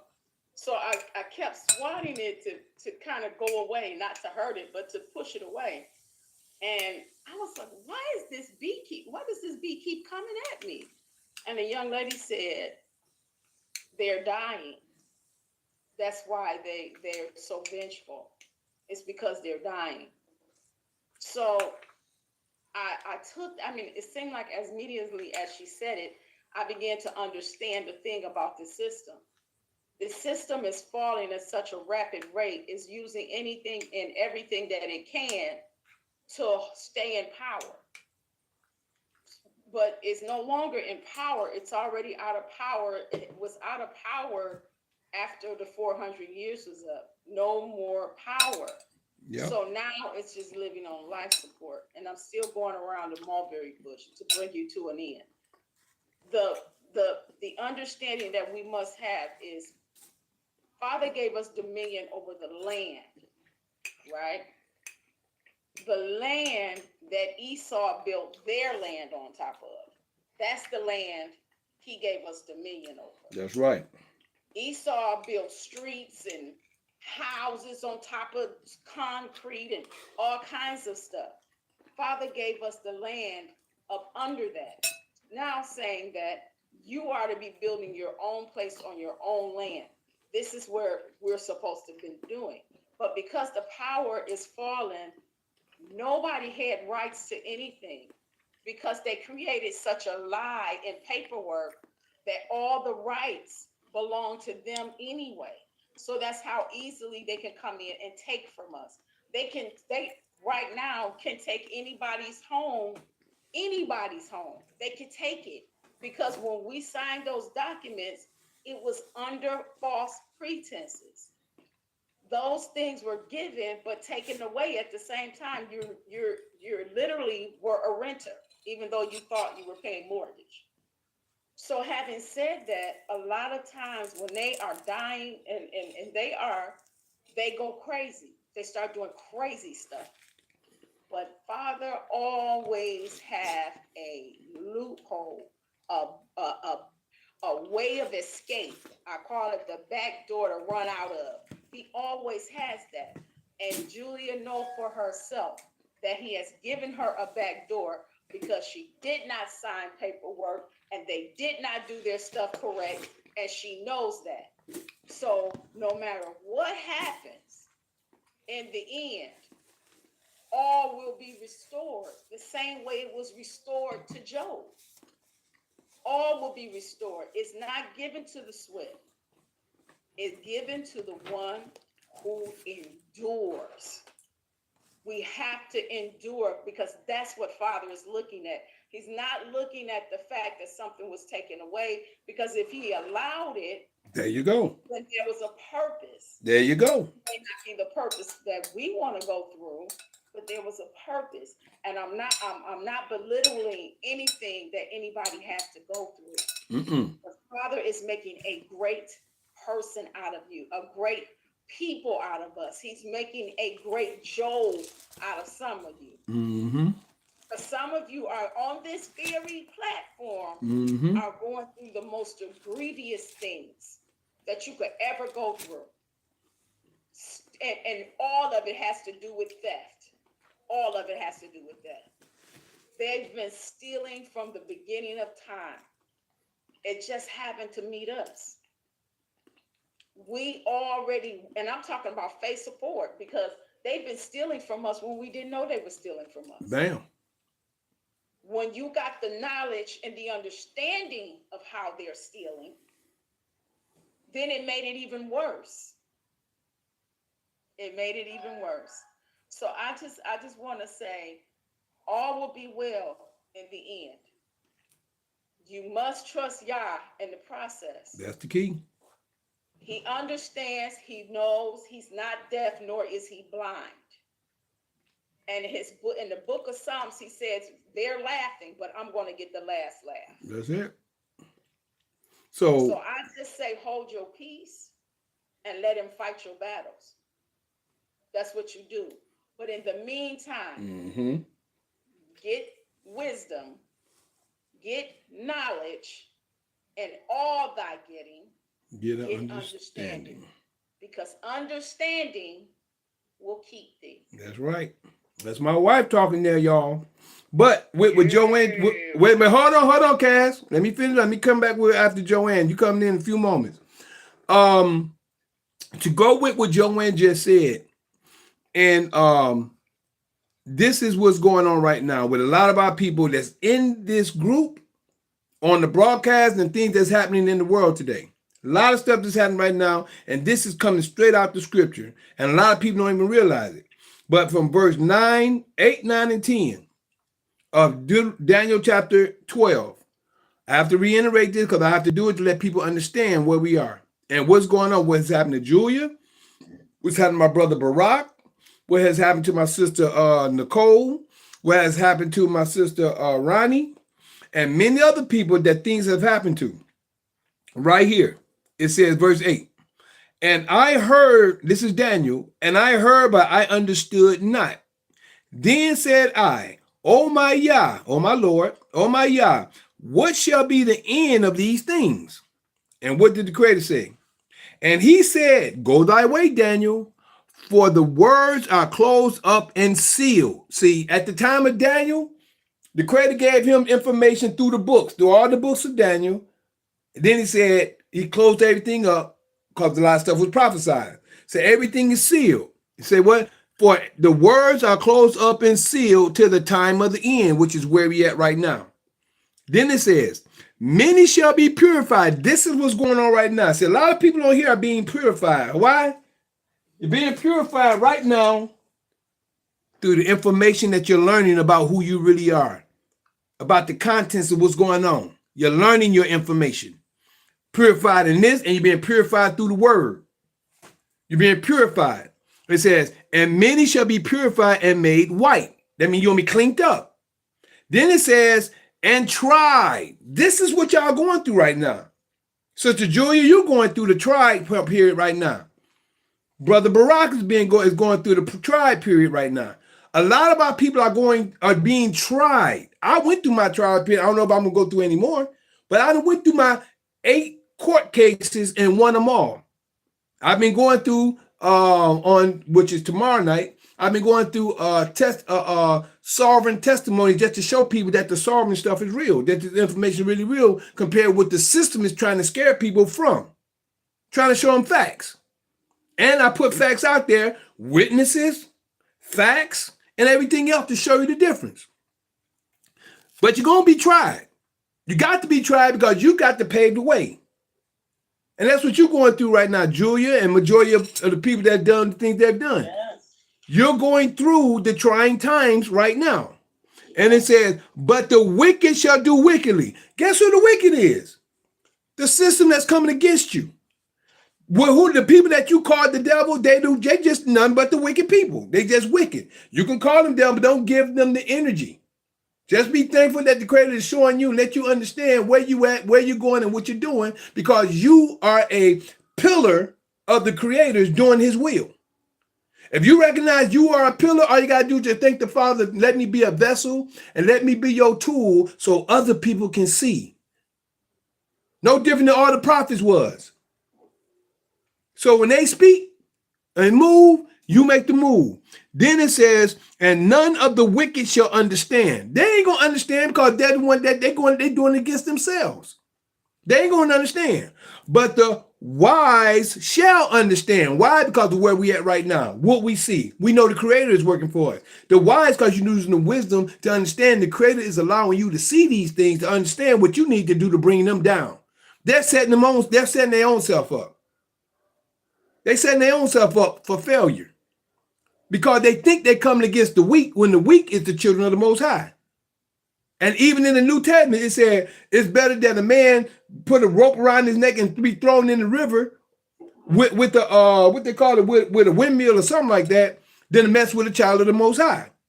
Mm-hmm. That's us. Yep. Now, before we move on and before Cass come back, there's something over here on YouTube that Robert Craig shared. He said this is true. He said, and to add on to what your wife said, this is why do the nations rage, or should the heathen rage? And we got one. He said, "Yep, we agree." I believe. I said, "Yep, we agree." Is there one more thing you guys say, baby, for Cass come in? I just wanna. I'm just being a cheerleader today for all my sisters and brothers that are going through. You will make it. You will make it. Brother Cass, I want to especially say to you, as a wife who has a husband who loves her, I love you for Beverly. I love the fact that you care for her to the point where you'll go to the hospital and have her released. Yep. That is the power that Father has given you. With or without anything, you have power. You have to usurp it. You have to usurp your power. I love that for you. Knowing that even she knows that when she's with you, she's safe. She's safe. So always understand that we as women, we don't always articulate how we feel because of day-to-day duties. And honey, I speak that to you as well. I love you, baby. But I know, and I tell you all the time, that whenever I'm with you, I know that I'm safe. Mm-hmm. So I just want to say that to you, Brother Cass. Continue to be the husband that you are to her. Because at this time, as she walks through her journey, because all will be well with her in the end. It will be well. As she continues to walk through her journey, everybody's going through for a reason, the outcome. Mm-hmm. Father says, I know the plans I have for you. Mm-hmm. I have plans of good to do you well. I'm paraphrasing. To do you well. And in the end, you will be done well, and you will be well done. That's right. So as her journey completes, and as you are there on her journey, there would be the testimony of that would be the greatest one you'll ever see, hear, or know. I thank you, brother, for just being the husband that you are to your wife, and for being the brother that you are to us. That's right. We love you and Bev. We love all y'all. But yes, my We wife love all of you. said a mouthful right then, boy. We love all of you. Yeah. Come on, bro, Cass. Let me hear from you, bro. Making tears come to my eyes. Oh, Can't go. Of that. Whoa, whoa, whoa, whoa, whoa, yeah, whoa. we love you guys. We really do. We love you. As and I'm talking to wife to her husband. We love you for what you do for us and how you care for us and how you take the time. Look, nobody has to do anything. They don't have to. Father gave us free will to say yay or nay. Mm-hmm. But when someone loves you, you will know that you're loved when they're in their hard times. See, my wife did for me, y'all. You know, when I was in my hard time, this man was there. So I know what that is. I do. And I'm just talking about from heart to heart stuff, how we pray for you guys, how we listen and hear what you're going through. Nobody is minimizing what you go through or what you're going through. But I'm just looking for the day that you're not going through. Because if you're not going through this, there's another journey. There will always be journeys. And you have to weather the storm and the journey sometimes. So as we go through our storms, we pull our umbrellas up and we say, God, we thank you. That's right. Because my sister Julia, no sooner as everything happened, the path that you took off on was already set to just say, here you go. You shall not be begging bread. You shall not be out on the street. You shall not be this. You shall not be that.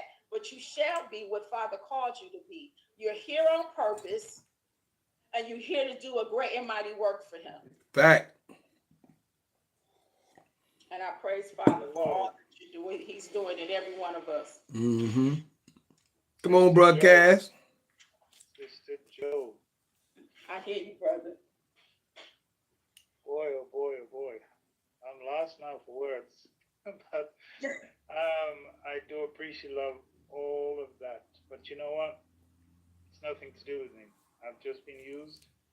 Yes. And I feel humble and I feel privileged to be in this position. I give thanks every day for using me in this way because Beverly is somebody that I can't even describe her. She has such a heart. She's such a fantastic lady. Yeah. And it makes me feel bad sometimes to see her in a condition knowing what she was before, you know? But she's getting there. She's getting there on a daily basis. She's getting there. But there's a scripture. I don't think that's the one that I really wanted, but as I'm looking through, I found this one. It's in Amos 9. Because there was one part where he says, just a little while longer. But this one, it says, in that day I will raise up the booth of David that has fallen. I will repair the breaches, and I will therefore restore its rebuild it as it was in the days long ago. You know, so even though so many things has happened to all of us, if we keep on keeping on, look to the Father for guidance on a daily basis, He will restore it, as we have that example of Job, you know. And what Julia went through, I saw Bev went through that, and it wasn't easy. It wasn't easy. I mean, we had 16 police came and kick off the door and put new locks on it. And nobody paid a penny. Nobody had any equity in that property. It was, they just used dirty paperwork, you know, and basically stole it. But it's not over. It's not over. As it says, until the man says so. So thanks again. Well, what you just read, just to share with you, what you just read was out of Isaiah 58, verse 8 through 12. What you just read on that point of view. But go ahead. I just wanted to share that with you. Yeah. Can you remember the Amos was saying, I can't remember which chapter, but he was saying, why does the wicked get away with all this? And then he went on, the answer came where it says, just a little while longer. Yeah. So as we can see on a daily basis, it's happening. It's closing in. And as Sister Joe said, they're out of control because they now basically lost everything.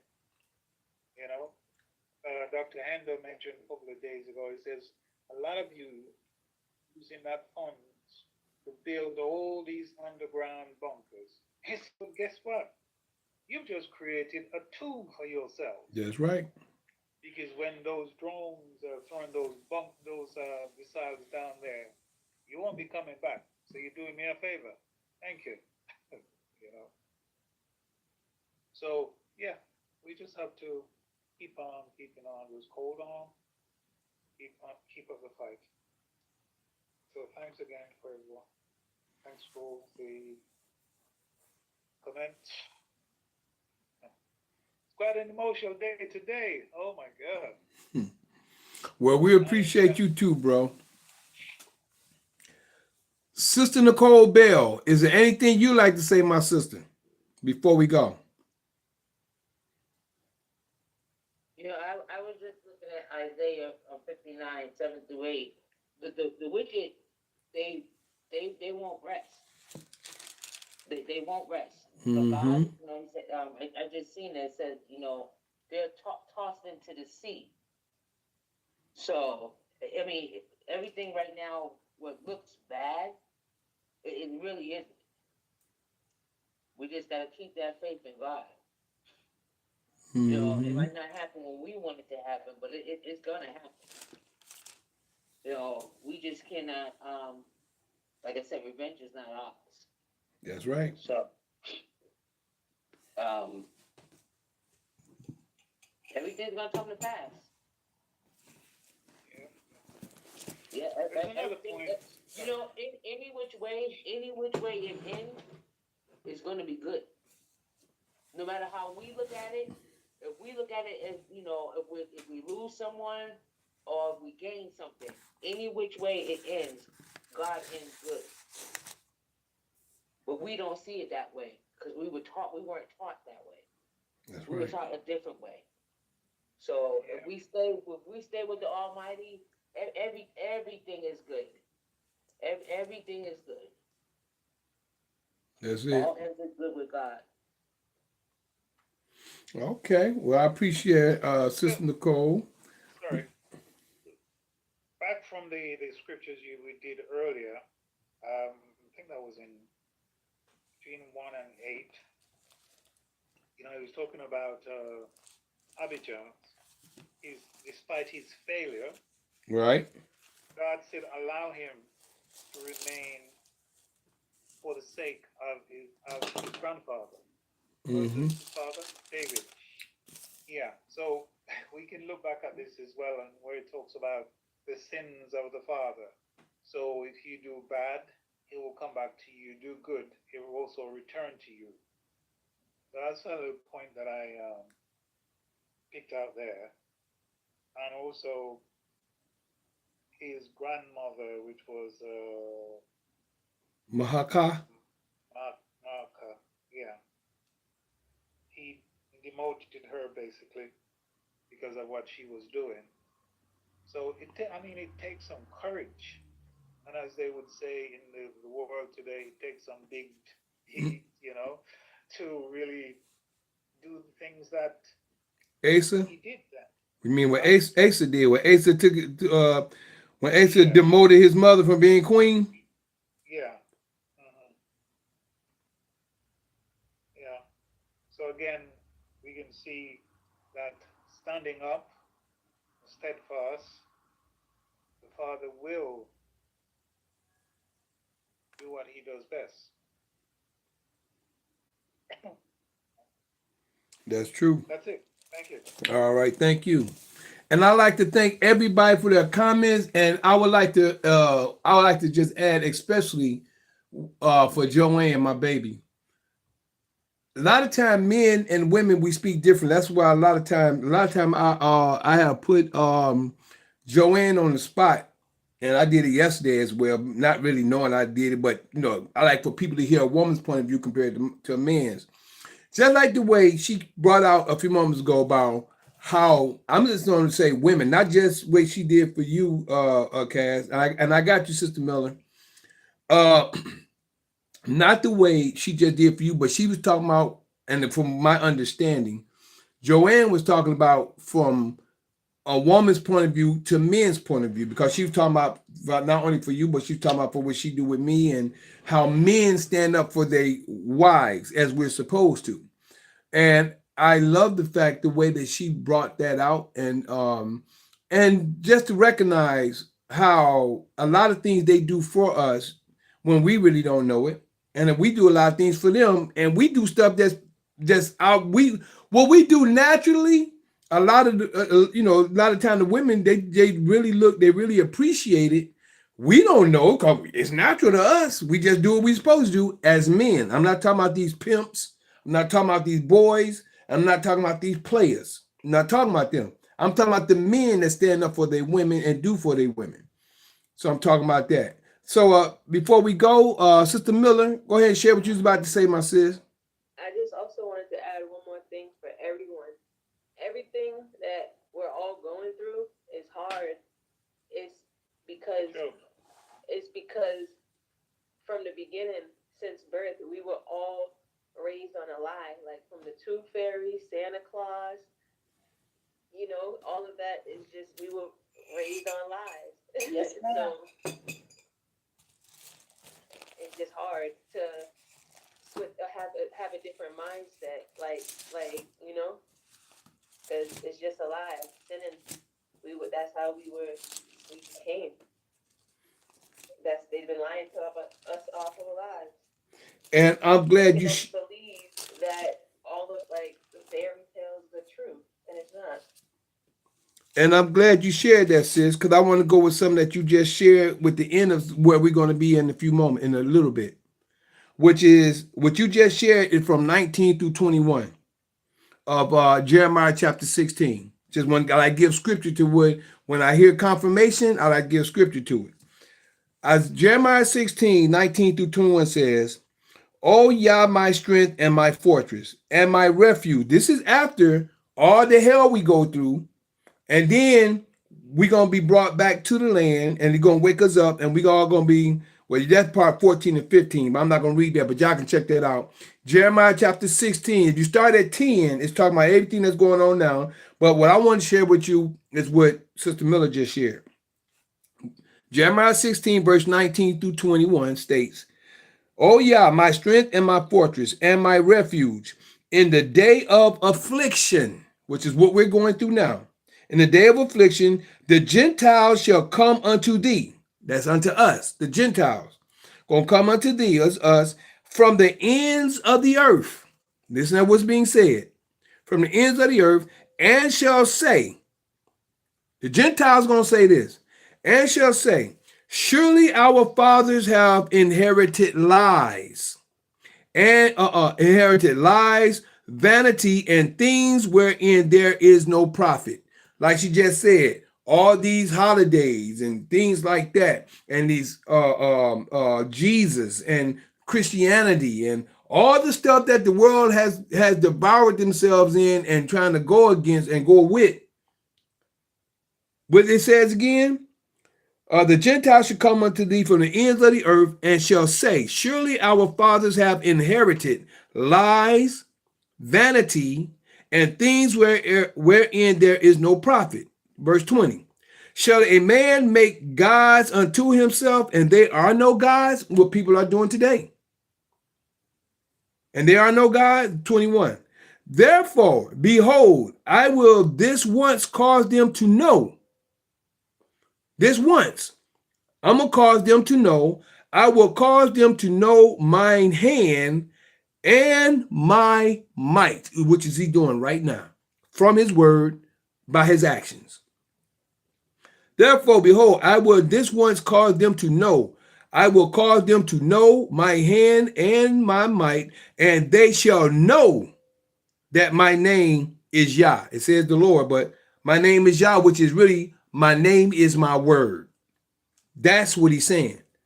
His word is his name because his word is him.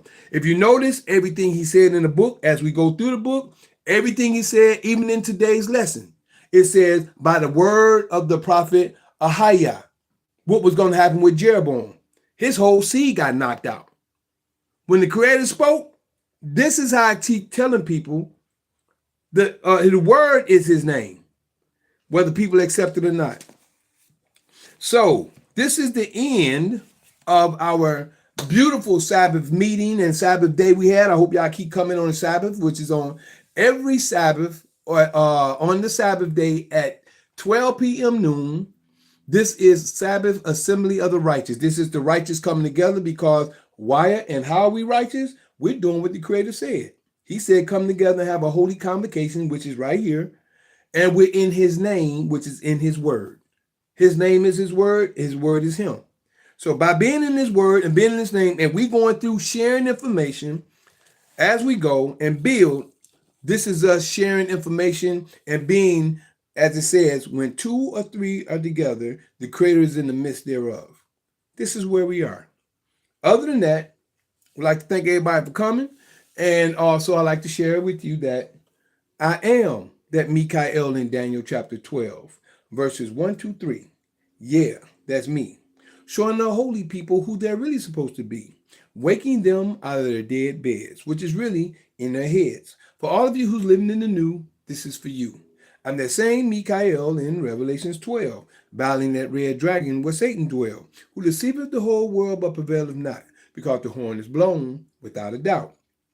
This was prophesied for you to see that Mikael is really me. And just before we go, we had someone over here on Instagram. They shared Dr. Vegan, a brother I knew back in Atlanta. Let me see. He said, grace and mercy was price, say was peace. 2 fish. We, the Aquarius, said, we're in the Aquarius now, memories and judgment. Bruh, the war now is Ishmael and Isaac. All right, let's see here. That was Dr. Vegan and Healthy Essence Food Truck joined as well. You know, that's where we was at when we was helping getting people indexed when we was in Atlanta, when we went to Atlanta, at Healthy Essence Food Truck. All right, but I already got my brother Robert Craig over here. Yep, I read those a little earlier. Other than that, I'd like to thank everybody for coming, and we're going to do the benediction as we get ready to go. And don't forget, we'll be here tomorrow with Fight Fire. Fight Fire with Truth, and we may have a part 4 or our 4th Sovereign Testimonies as of tomorrow. If we don't have anything, if we don't speak on anything else, we're gonna definitely have Sovereign Testimony. So if anybody here, we have another conversation, whatever we talk about, we'll speak on that because there's open conversation. But we might have Sovereign Testimonies number 4. Other than that, we're reading out of Numbers chapter 6, verse 22 through 27. And it states, and Yah spake unto Moses, saying, speak unto Aaron and unto his sons, saying, on this wise ye shall bless the children of Israel, saying unto them, Yah bless thee and keep thee. Yah make his face shine upon thee and be gracious unto thee. Yah lift up his countenance upon thee and give thee peace. And they shall put Yah's name on the children of Israel, upon the children of Israel, which is his law, and Yah will bless them. We do our Shema. Shema Yisrael, Adonai Eloheinu, Adonai Echad, Baruch Shekebo, Vakuto Violam, Vae. Hallelujah. Hear, O ye Israel, Yah our Father is one Father. Blessed be thy glorious kingdom forever and ever. Hallelujah. Thank you, Father, for the reading of the word. Thank you for everybody coming together, being a family as we grow together, coming in your law, in your word, and in your name on the Sabbath, as we do each and every Sabbath. Let us grow in your knowledge, grow in your word, grow in your Ruach, which is the spirit, that we may be bliss and carry on your word throughout the kingdom as we grow in the kingdom. We bless you, thank you, and praise you in all these things and all we pray. And we thank you for another beautiful Sabbath day. In all these words we pray. Hallelujah. Hallelujah. Hallelujah. Praise you Almighty. All right, everybody. I'd like to thank everybody for coming. I'd like to thank everybody that came and everybody that may come and see this information that we share today. And this was 1 Kings chapter 15. Next week, we'll be in 1 Kings chapter 16, and we're taking it straight through the scriptures. Other than that, I thank everybody for their time, their patience. You're listening there, you're seeing that. And just to share with everybody on how to get in contact with us, we have a private quote unquote class, and we have public classes, as we could say.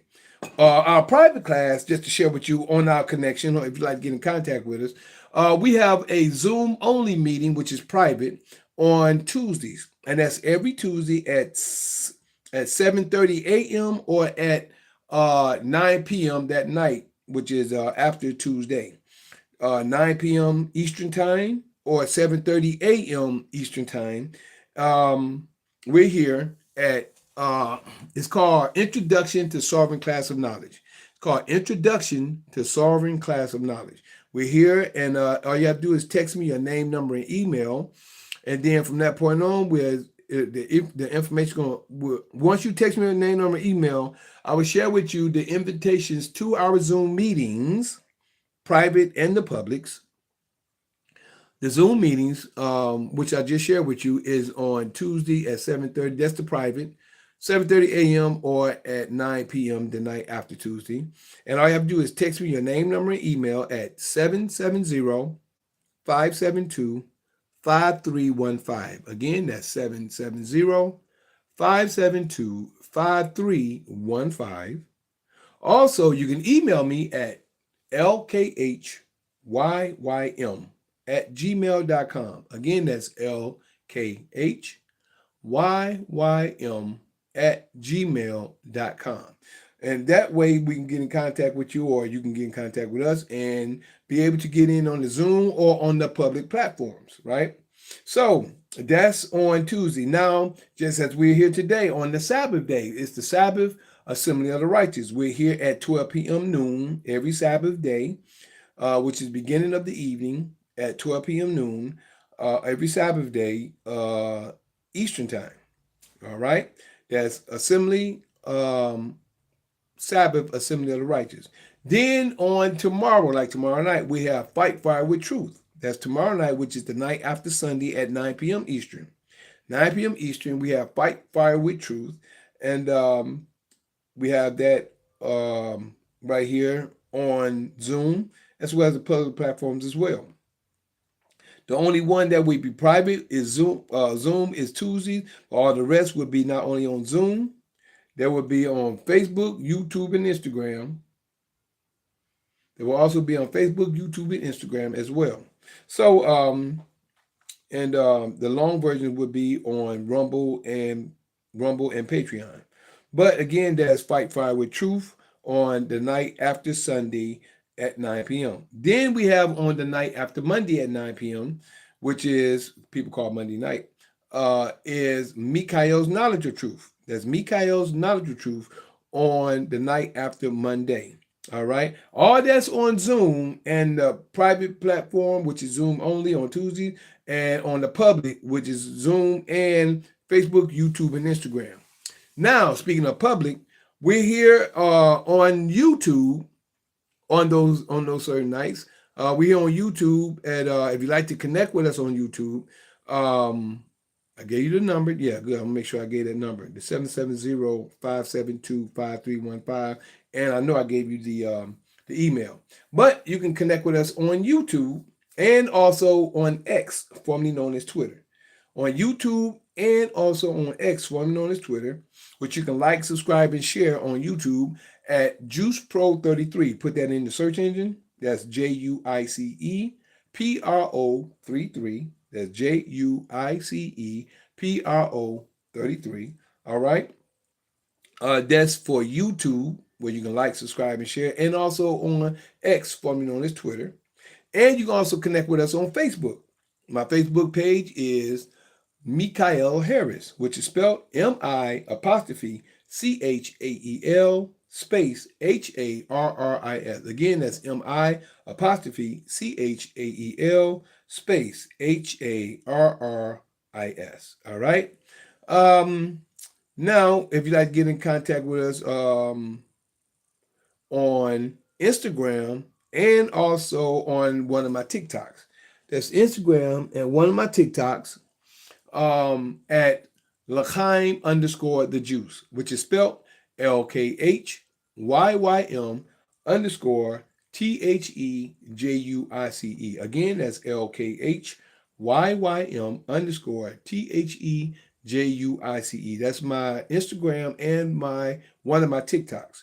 Now, my other TikTok and my other YouTube, my other TikTok and my other YouTube is under Michael the Juice Harris, which is four words, but they're all together as one, which is spelled MICHAELTHEJUICEHARRIS. Again, MICHAELTHEJUICEHARRIS. That's Michael the Juice Harris, all together as one word, on Facebook as well.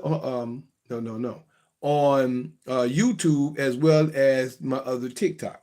Now, last but not least, we also have the long version, and you can also connect with me on Patreon and Rumble. That's Patreon and Rumble on under rumble.com/LKHYYM. That's rumble.com/LKHYYM and patreon.com/LKHYYM. Again, that's patreon.com/LKHYYM. So now, since we've been on here, we've been on Zoom for the longest. So, matter of fact, what we're going to do is I'm going to pause Zoom. That way, if anybody, if y'all want to have a conversation when we get done, so I'm gonna pause you since we're still here. So I'm gonna pause you real quick, and then I'll cut you off a little later. But right now, since we are across the world and we're talking to each other, we're gonna put you on pause right now. And other than that, I thank everybody for coming. Sister Nicole Bell, my brother Bev, my sister Bev, my baby Joanne, Miss Joe. We also got Sister Miller, my sister Julia, and my brother Cass. Since we got everybody up here, I'd like to thank y'all for coming. I thank y'all for your time, your patience, your listening there, your seeing. I'm just going to put you on pause where when we get done, we can still all talk if we like. Other than that, I love y'all, love y'all, and always, peace. Going to just put y'all on pause real quick. When I get done, we can keep it moving.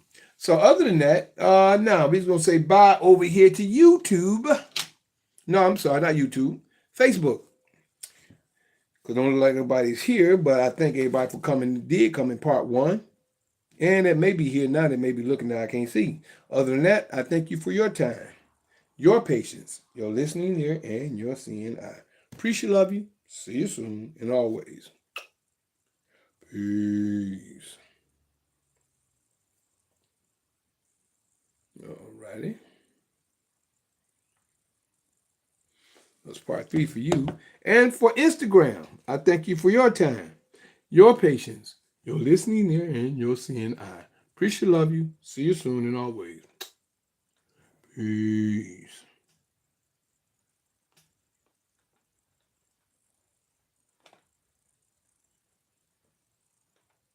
There we go. And over here on YouTube Live, I thank you for your time, your patience, your listening ear, and your seeing eye. See you soon. Have a great rest of the weekend and a beautiful rest of the Shabbat. Peace.